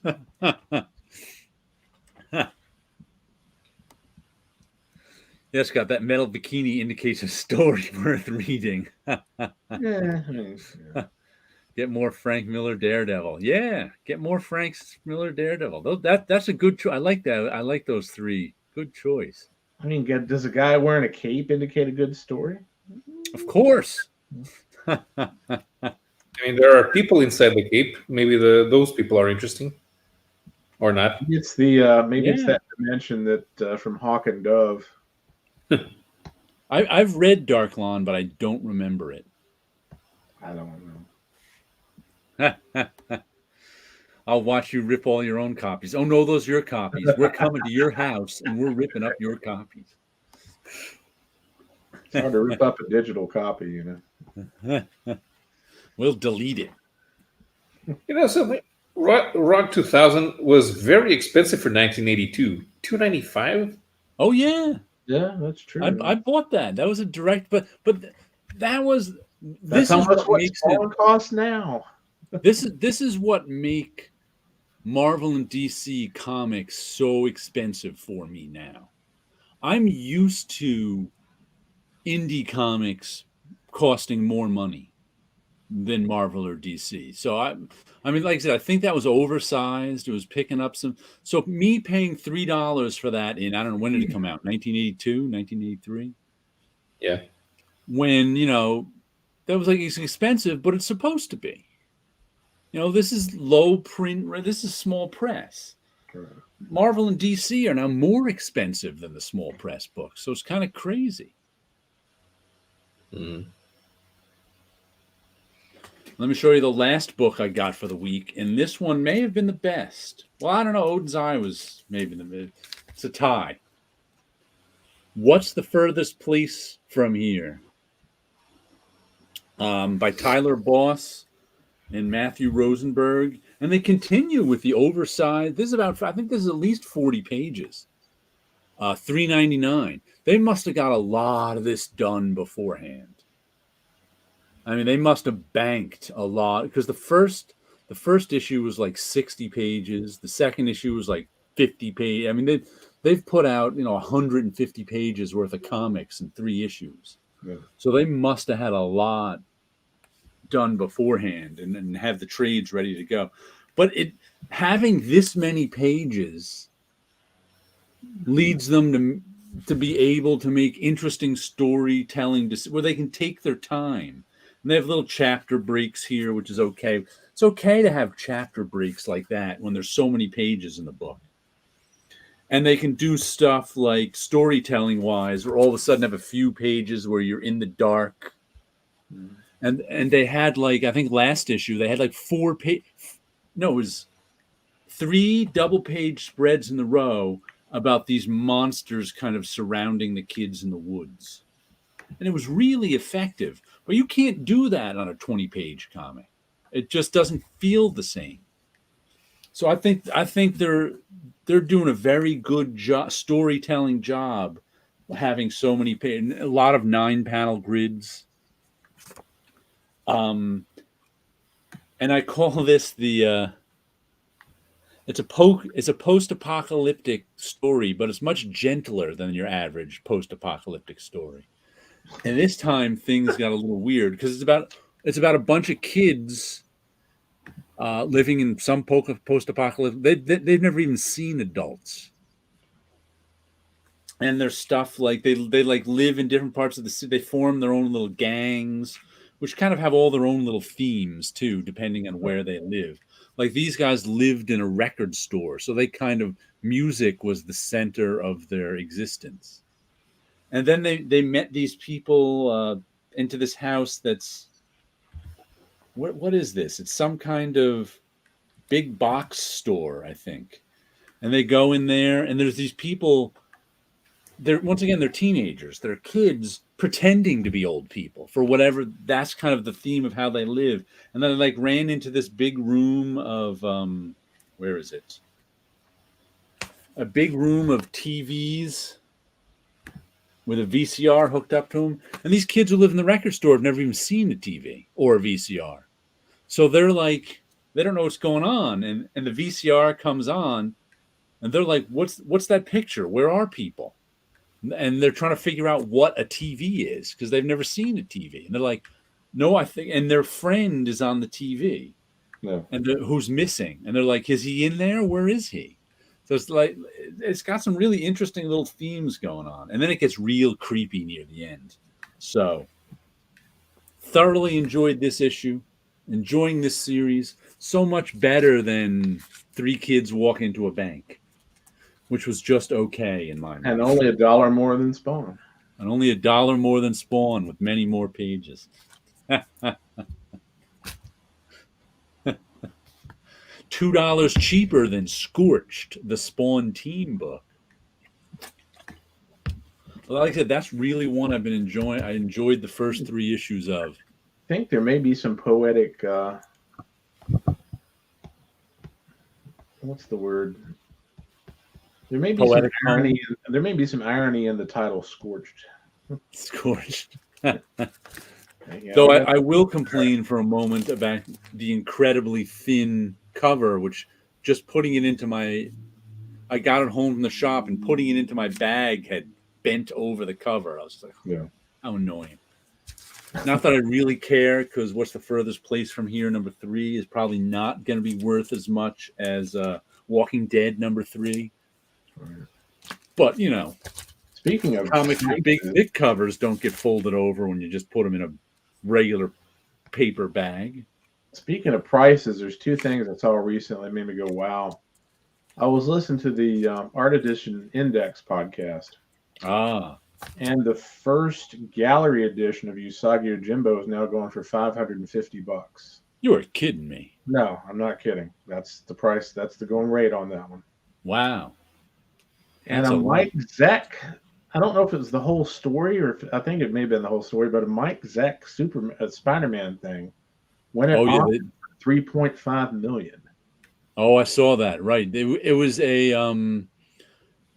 a page from Secret Wars.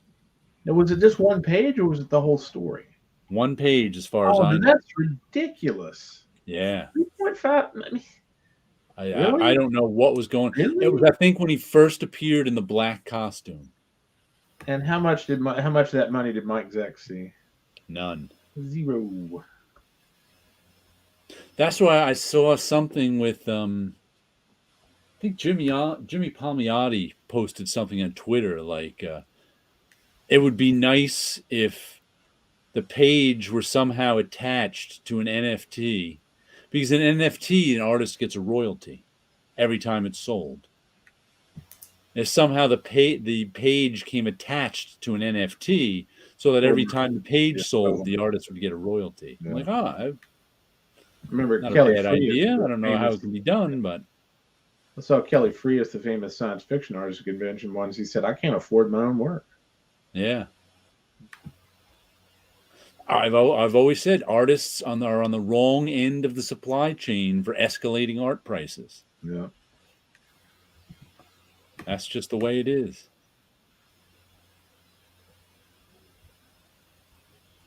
I wonder how you could link an NFT to a physical piece of art. What kind of document would you have to draw up? You'd have to have it sold through an agent of some sort. Well, not just sold. You'd have to have some sort of document that says. You'd have to have a contract of some sort. Yeah, you'd have to have a contract. Which people who spend $3.5 million on art probably don't want.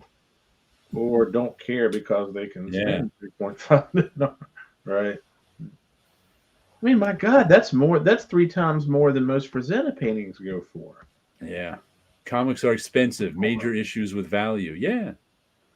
Like I said, you could get 1 million Spawn issues for what he paid for that one page. 1 million. It's not that comics are expensive, which they are.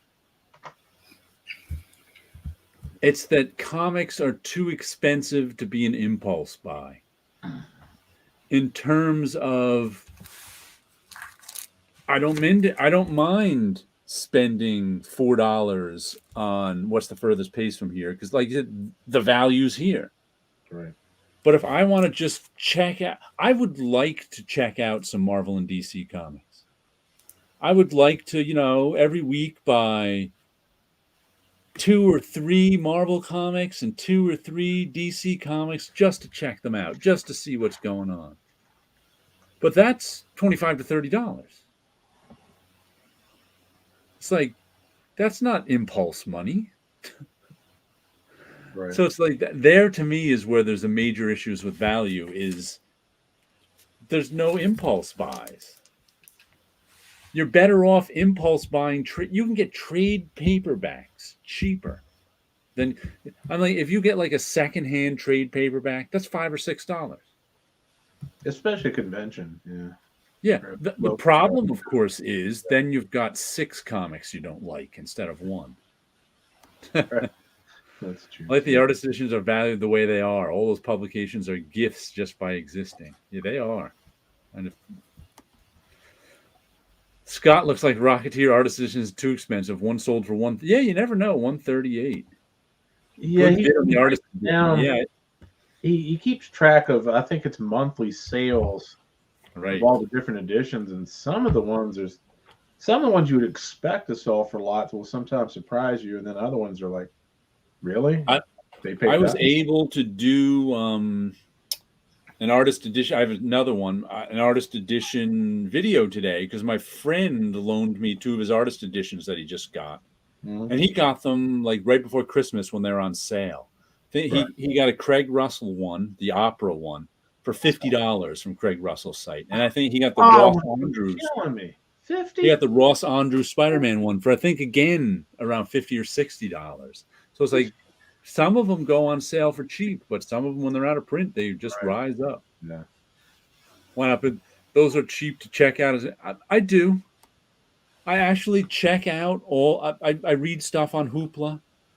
I check out stuff digitally sometimes, but I'm just not as motivated to do that. I prefer to read physical, like what did I talk about last week? Stray Dogs, comic from Boom that was really, really good. I read that on Hoopla, and occasionally like I'll take like the House of X, Powers of X. I took out from the library to try and check that one out. Right. But I would like to be able to walk into a comic shop and buy 3 Marvel comics for less than $10, but it can't be done. Right. That's not what they call it. You're paying at least $12 then.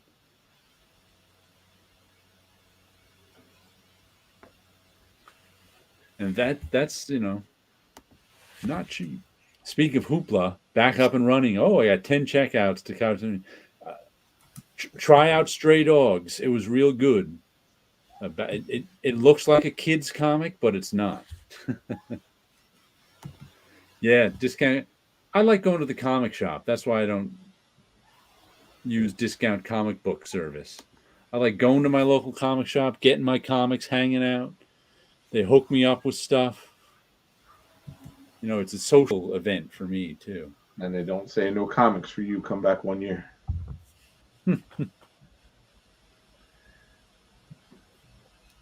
So, like I said, I have no problem. The value is there when it's comics I like. The value is not there when it's comics I just want to try on a lark because they're too expensive for a lark. It's just a matter of budget. Yeah, that's all it is. I remember back in the good old days when I would spend, I'd pre-order stuff, order, anywhere from $100 to $200 worth of stuff every month. Yeah, that's easy to do now. Oh yeah, real easy. I've actually not having to adjust for inflation. I can afford fewer comics now than I could 15 years ago.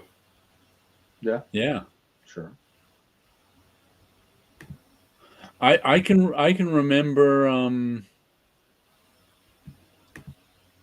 when I was buying the cross-gen comics, 2001, 2002, 2003, they were on the high end. I think they were $3 a comic, and nothing else was. Marvel and DC weren't $3 a comic then. So I'd be like, do I want to add another cross-gen? I'd have to, think about it because they were the most expensive comics around at $3.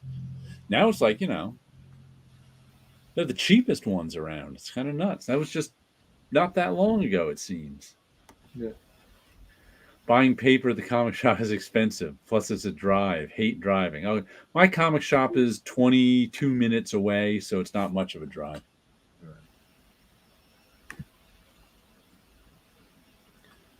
I don't hate driving, but it's not my favorite thing to do either. Yeah, but there's a lot of people who don't have a comic shop within, the comic shop is an hour away. Right. I also think it's different when you don't live in a major city, too. Yeah. You don't have to put up with ungodly traffic, and driving's not as bad. I just have normal suburban traffic. There's no... Yeah, except when we have, like, Virginia Tech has a home game here, and then traffic's just, oh, God. Mm-hmm. It's like New York City bad, and that's not an exaggeration. Well, if I'm coming home, it depends on when I go to the comic shop, too. If I'm going in the middle of the day, like I've been going, everything's fine. Right. But if I'm going at night, I used to meet my friend there before COVID at 5 p.m., which meant I'd be driving home at 6 p.m. And on those nights, sometimes the Palisades Parkway would back up. But we're talking an extra 7 minutes to my 22-minute drive. Yeah,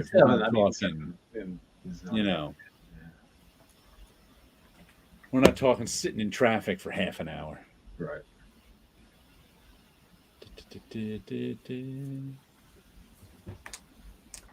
But yeah, Hoopla and the library are a good way to check out the stuff I wouldn't pay money for. But this has nothing to do with comics, but I was actually looking at Hoopla last night, and I was getting kind of mad because I noticed here's the new releases of ebooks for the month. There's so much junk on Hoopla, it's not even funny. Oh, there's a lot. I mean, all these, Harlequin romance-esque novel. I mean, it's like just the sheer amount of them is like. Oh yeah, there's a lot of books out there. Yeah. But and even like, it's funny. Speaking money to, I bought this. This cost me $13 or $14. That's not bad. And then it was just today. Yeah, that's not terribly expensive. They offered me the digital version for $3, and I'm just like, you know what? If it was a comic, I'd pay $3 for it in a second. I may as well get the digital version of, so I can digital hoard some Gatsby books too. So like, $3 is a that the difference between $3 and $4 and $5 and $6 is impulse. Right.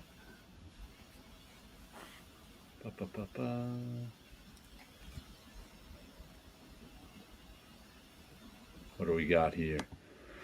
All the titles I couldn't take a chance on because of budget. I'm buying the dollar bins. Only took 30. Yeah, there are people who don't buy anything but the dollar bin stuff, and I understand that because that's where you can try out stuff.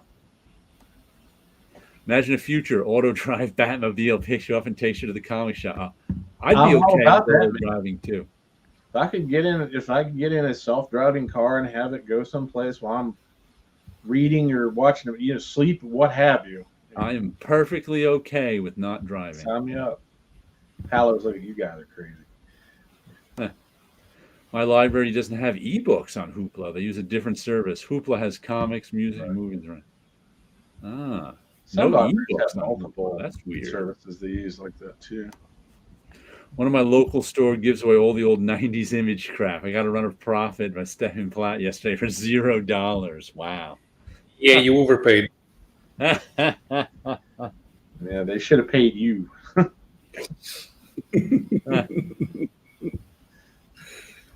Stephen Platt, the only artist who used to put muscles on muscles. And you should have seen his original art.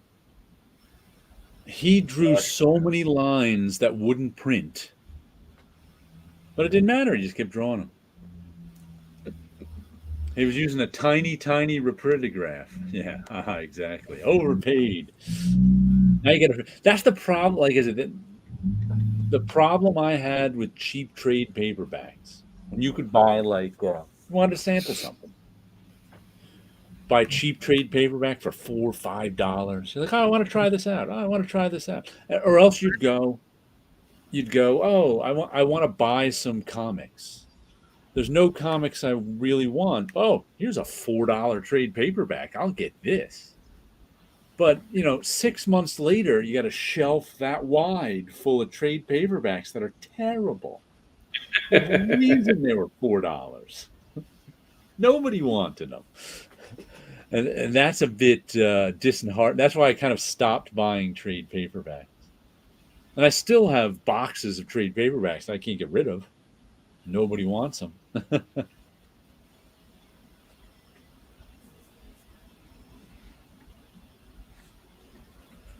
So that's why I like sampling singles, even though it's more expensive, is easier on the psyche and the space they take up. Instead of sampling 6 comics at a time.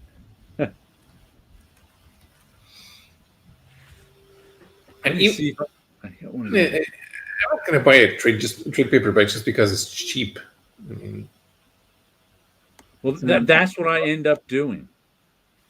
Is buying them because they were cheap. Because they're so cheap. All right, here's what.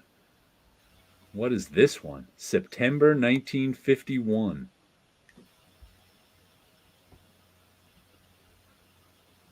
Let me get this one up. Hey, where'd everybody go? There you go. I know. Somehow changing desktops, everybody disappears. Yeah. Oh my goodness, it just opened up everything. Okay, now what do I have to do? I have to come down here. Click on that. Bring this over to here.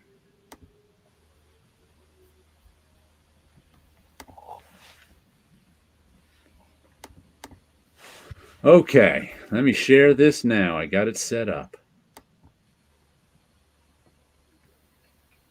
Share screen. Share screen. There we go. September 1951.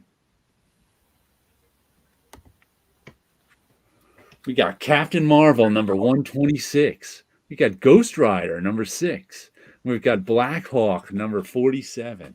I already know. That's easy. That's what you said last time, and then you changed your mind. This one is easy. I'm not going to mess up like this time. Yeah, it is easy. I'm going to slab Captain Marvel. I'm going to read Black Hawk, and I'm going to rip up Ghost Rider. Oh, that Ghost Rider cover is so cool. It's okay. I like that one. I'm complete opposite. I'm gonna read Black Hawk. I'm gonna slap Ghost Rider. I'm gonna rip up Captain Marvel. Okay. I am definitely slabbing Ghost Rider because I like that cover. I wonder who did Lee Elias do Ghost Rider or somebody like that? It was Dick Ayers. Dick Ayers did that? Ah. What is slab Cap, read Ghost Rider, rip Black Hawk? I'm going to slab Ghost Rider just because I like that cover a lot. I think I'm going to... which one do I want to read? I want to read Black... do I want to read Black Hawk? Yes, you do. Oh, the title of Captain Marvel is The Creeping Horror, and he's rescuing a pig from mud. I got to go with that one, and I'm going to have to rip Black Hawk.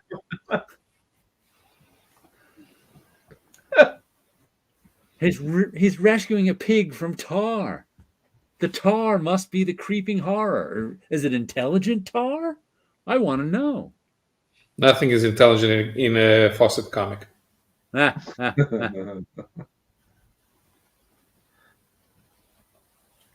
do like that Ghost Rider cover. I have to see a closer look at that one. It doesn't look like it was made in the 50s. Yeah, it does. It really. Somehow it's the logo treatment and the image behind it that makes it look much more 40s. Looks more 70s to me. Yeah, I don't get 70s from. That's just me. These characters down here definitely look of their time. Huh. What do we got here? Read Ghost Rider, slab Captain Marvel, and rip up Black Hawk. Do you think Captain Marvel would sell the best out of those ones? Back then, yes. Reed Crandall, Black Hawk. I'd say Ghost Rider probably sold the least of those three back then. No, I mean right now. If you were to slab all three of these, which would you get the most money for? Say they're all the same grade. Oh, I have no idea. Probably Captain Marvel. I would think so. I guess. I don't know if anyone would sell that much. Even Captain Marvel. The thing is because the focus is on keys, and none of these are keys as far as I'm aware. No. Collectors don't care.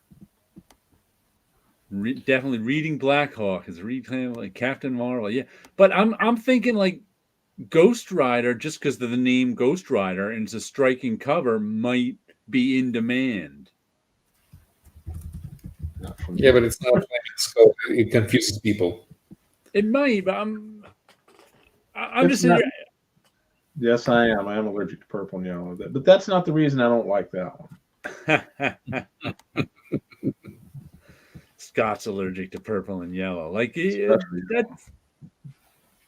I would think Captain America Captain Marvel, but how well known is Captain Marvel now in 2022? He can't even use his name anymore. I think the Ghost Rider name might propel it. Maybe, but that's not the Ghost Rider that people know, though. They look at this like, that ain't Ghost Rider. Who the hell is this guy? Yeah. It's a key. It's the first appearance of Tar Pig. Let's see. My comic shop has Captain Marvel slabbed 6.5 for $225. That you're right. That's not expensive. That's not that expensive. Expensive the Ghost Rider. you think Ghost Rider 6.5 for 225 would be about right, or would be cheaper than that? I would think Ghost Rider number 6, 6.5 slab could go for 200. Don't know. Black Hawk, I think, would be the cheapest of the three. The interesting questions we ponder. How much to CGC rip reading? Palos was harder. Well, let's try. Let's see. Hold on. Do I have another one set up? Here we go. Indies, May 1986. I probably have. I may have all these. Let's see. This is up my 1980s alley.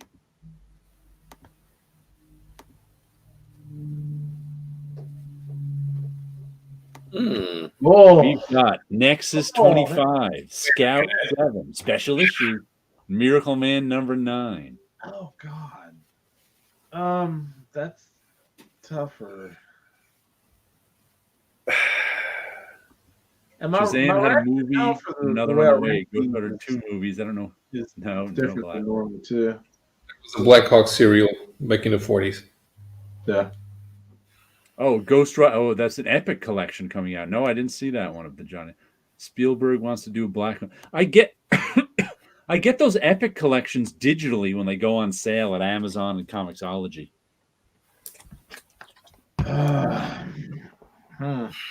So, what do you think of this one, Scott? My rationale for the way I do these is probably different than everybody else's. I've read both Nexus and Scout. I can understand that being part of the rationale. So I'm going to read Miracle Man because I haven't read it yet. Okay. How could you not have read Miracle Man? I can't. But you know what issue this is, right? I can't bring myself to rip up anything by either Steve Root or Tim Truman, though. That is a problem. Don't make us do a Sleepy's Choice on you. I know the story in Nexus 25 too. I'm not exactly sure what this story is in that issue, Scout. So Slab Nexus, that, I'm going to slab Nexus. I'm going to slab Nexus, read Miracle Man, and rip up Scout. Okay. As much as it pains me to rip up something by Tim Truman, it's just for that reason. Well, I have Nexus and Miracle Man in collected editions. Mm. I'm going to slab Miracle Man because the thing is worth money. I'm going to rip Nexus and I'm going to read Scout.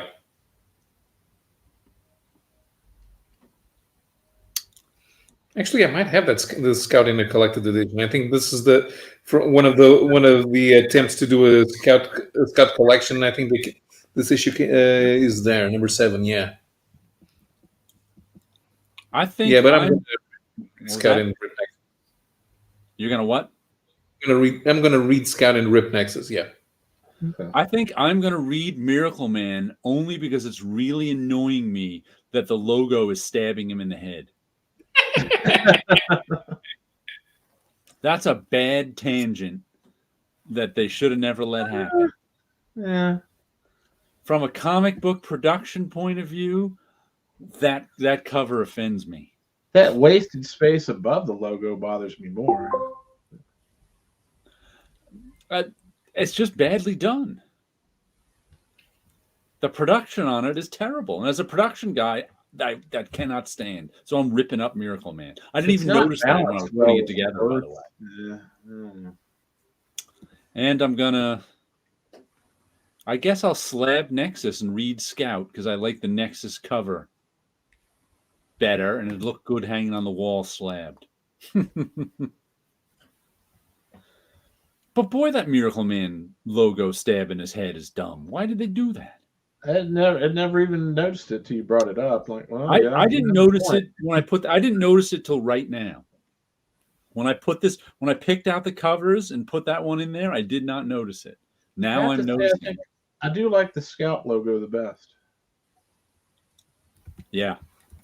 I think now that I look at it, is Nexus's lightning bolt hitting him in the head? Nexus has a lightning bolt hitting him in the head.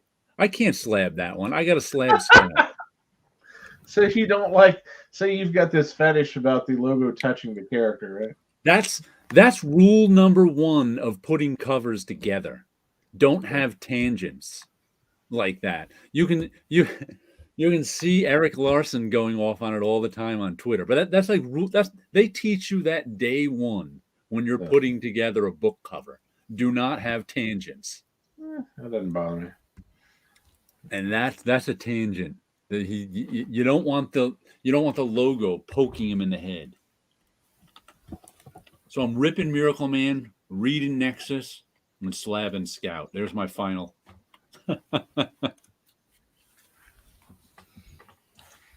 See, I would be able to look at that Nexus cover all that time.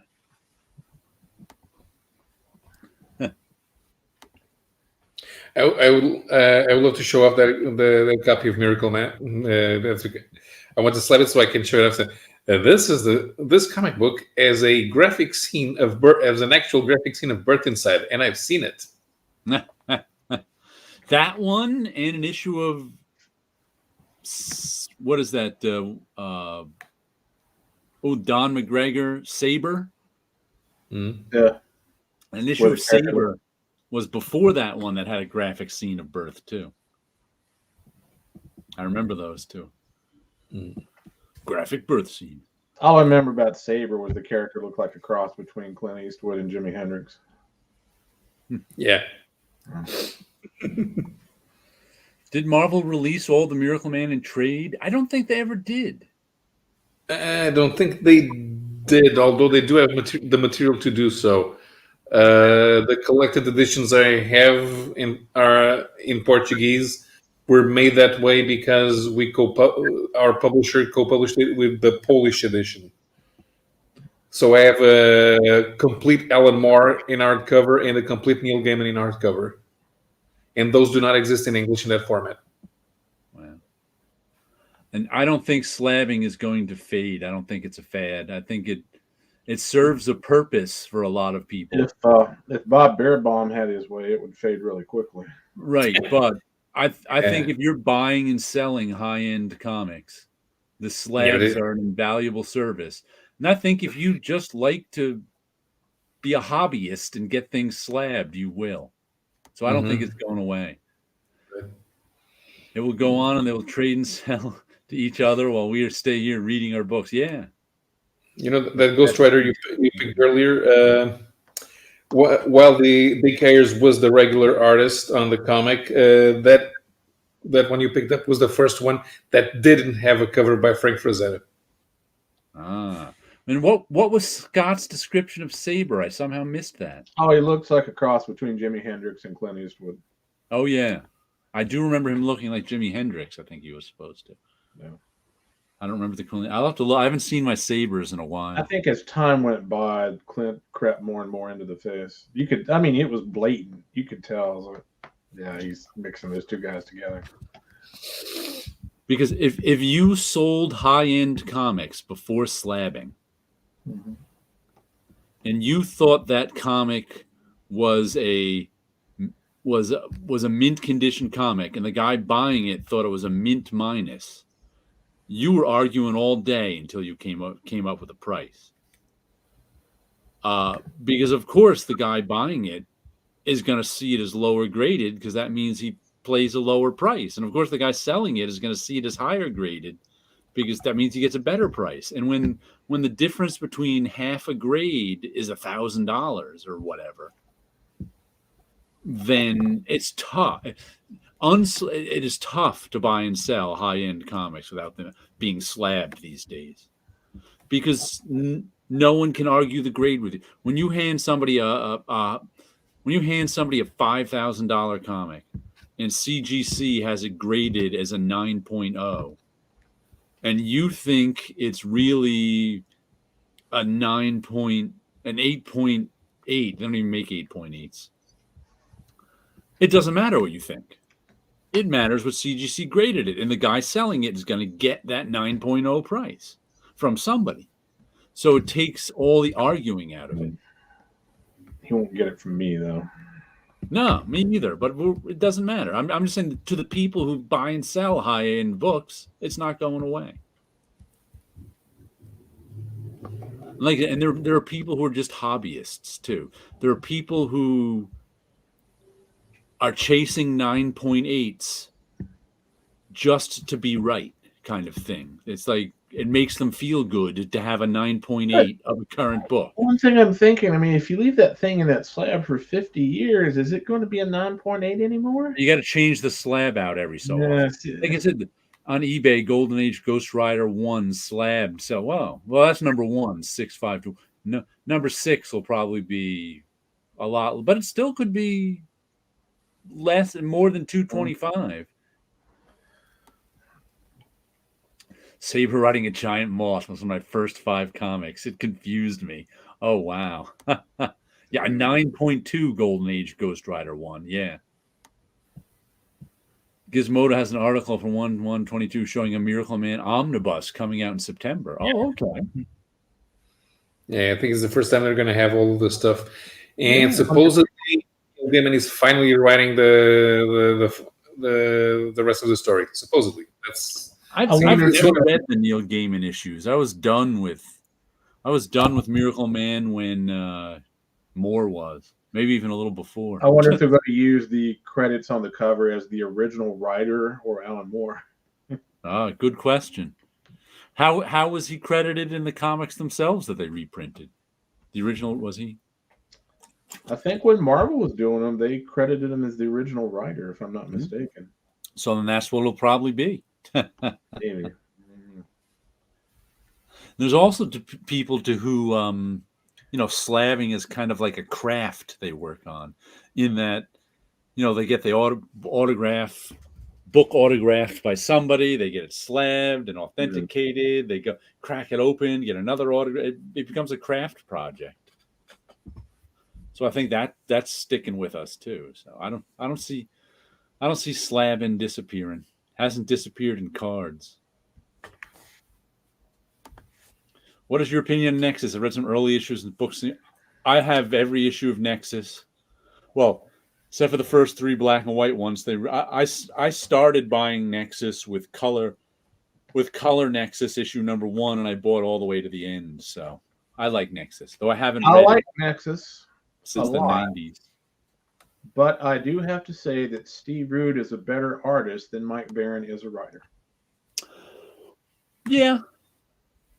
Yeah, I'll agree with you. I mean, I enjoyed Nexus, but I like Nexus a whole lot, but there are a couple of little things that bug me that I can't put my finger on. It's like when they do political stories. Yeah. It's centered around just the main characters. Like the rest of the universe doesn't really exist other than just that one little sub-spec that they're focusing on. I always kind of liked the political stories because what it was Nexus lived on this moon called Ilum, Ylum. Yeah, Ylum or Ilum or Pylum. And they gave refuge to anyone that was looking for refuge. Right. And Nexus really wasn't looking into running a moon or a planet or a civilization, but he kind of had to at times. Yeah. So there was like weird political, with all these weird refugees, not all of them up to good. All right. And they had this, and what was weird about it too is Nexus was, how would you describe Nexus? He was a galactic level executioner. So it's like these people are trying to get away with crime and political shady stuff on Ilum under the nose of this galactic executioner, right, who usually didn't have the time for them, but they had to be careful. So I remember liking some of that political stuff, but it's been a while. Mm-hmm. The one thing that really bugged me was when the Badger showed up. I was like, he just seemed like he was shoehorned in and didn't fit. That didn't bug me. It just didn't work. Yeah. Could never get into Nexus for the artist top notch like everything Rude does. Yeah. You have to understand, when I first got into Nexus in, I don't know, what year did it come out? 1984? 83? Yeah, there was Capital. There was nothing like it. Absolutely nothing like it. Mhm. I mean, just the idea that he's not even a superhero; he's an executioner. He tries to be a hero, and he's got superpowers. Right. But his main job is he gets these terrible nightmares, and then has to go execute a mass murderer. That's how he gets his powers. So the person who gave him his powers makes him do this. Not a good situation to be in. No. So just the idea that a superhero would execute even mass murderers was radical for 1983. Well, the other thing I think too is when I look at that book and I just see the graphic design of Steve Rude, it's like he was born to draw Space Ghost. See, that's not a useless power. You can sell that. If you could just touch things and slab it, you can make a lot of money. Rude does a lot of Kickstarters too. Yeah, I support him that way. I haven't done any of his Kickstarters. That's just because I'm not a huge fan of. I just find Kickstarter too expensive. Is really what it comes down to. It can be depending on what it is. Some Kickstarters are cheap, and you're right. Some of them are very expensive. It's just if I just want a comic, Kickstarter's expensive. Yeah. If you want a comic collection, a keychain, this, that.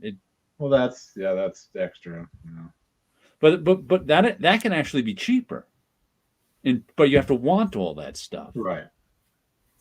If all you want is a comic, you're paying $15 to $20. Plus, the big thing on Kickstarter is plus the shipping. Yeah, exactly. I'm counting in.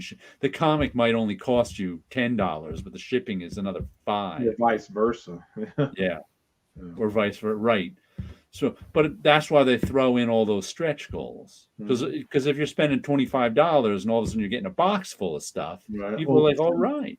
And Kickstarter is very wildly, but sometimes with some Kickstarters, I've noticed like artists or writers will throw in, hey, here's the complete collection of what have you digitally. Yeah, because that doesn't cost them anything. Yeah. But they're all over the place. Right. I just never quite got into it. Is all I spend my money I have a comic shop I go to every week too, so that's where my money goes, my budget. Pick one to read that I haven't read Nexus or Matt Wagner's Grendel. Ooh. I haven't read Grendel. I've read everything Matt Wagner's done except Grendel. So it depends on which Matt Wagner's Grendel. It also depends on what type of music do you want to listen to that week. I can vouch for any Mike Barron and Steve Rude Nexus. Anyone you pick up is good. I can vouch. Other artists have drawn Nexus too, to varying degree. The story doesn't change much even when Steve Rude isn't there. Yeah. Pretty. Grendel goes all over the place. And if it's Matt Wagner's Grendel, I like it. If it's Matt Wagner writing with somebody else drawing, you're taking your chances. Mm-hmm. And Matt Wagner does not draw that much Grendel. He's drawn more in recent years. I think he's drawn more in the 21st century than the 20th century. Yeah. And the thing is, the best stuff is drawn by Tim Sale. So you want a Matt Wagner project to read Sandman Mystery Theater. Yes, that's pretty good stuff.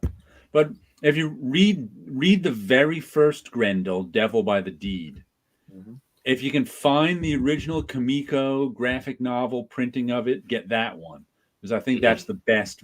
It's got the best coloring in it. It's a little bit bigger because it's a graphic novel. If you like that, try some other Grendel. But there's also the Hunter Grows Grendel, and all the other stuff. The thing is, what Grendel starts off as is not what it then ends up as. It has nothing to do. And the idea that Matt Wagner starts turning Grendel into, it's going to sound weird at first. You're going to have to roll with it. Yeah. And if you do if you do learn how to roll with it, you'll enjoy the ride. This is a 3D printed Grendel mask that my friend Rob made. He's been making. He doesn't do 3D modeling. He does the printing of it. So he bought a 3D printer a few years ago, and he's been doing 3D printouts. You go on the web. The 3D modelers post their 3D models they make, and this is one of them. He printed one out for me. Almost fits as a mask. It's a little small, but yeah, so it's not handmade. It's 3D printed. It's not a licensed product. So agreed, Jared.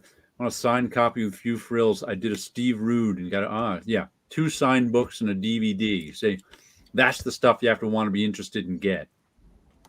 I read the first trade of SMT. Love it. Which is what's SMT? What were we just talking about? Mystery Theater. Ah, okay. R.G. Taylor did some early art on the Wagner Sandman stuff. So did Guy Davis. Yes, it's a cool mask. I think this is like the Grendel Prime mask too, because it's got this breathing apparatus on it. Right. Sandman Mystery Theater is why I asked about Matt Wagner. I really like his work and his Madame Xanadu. I really like one of the latest Grendels that Matt Wagner did that I really liked was Grendel in the Shadow. That was a really good one. He's also done some Grendel Batman stuff that's really good. Batman and just shit. Yeah, I do have both issues of Batman Grendel. Matt has more so than other people, with the exception of Kaluta, Matt has a really good grasp on the character of the Shadow. Yeah, he did an excellent job. He knows job. how it works. He keeps it in. He does a good job on it. Whereas I didn't like Howard Chaykin's version of the Shadow. Yeah. All right. Well, we should wrap it up now. It's just about wrapping up time. Paolo can get to sleep. He's got to work tomorrow. Yeah, but I only start working at 1 p.m. Ah, okay. He doesn't have to get sleep for hours. Paolo should have the sleepy reader name instead of Damien. I'm pretty well sleeping. You can well, be now we've got reader 667. Okay. Now we've got Sleepy's Choice. All right, so everybody have a series of YouTube videos called Sleepy's Choice. That's just all there is to it. All right, everybody have a good night out there. Bye. And we will catch you all next time. Bye. Bye-bye.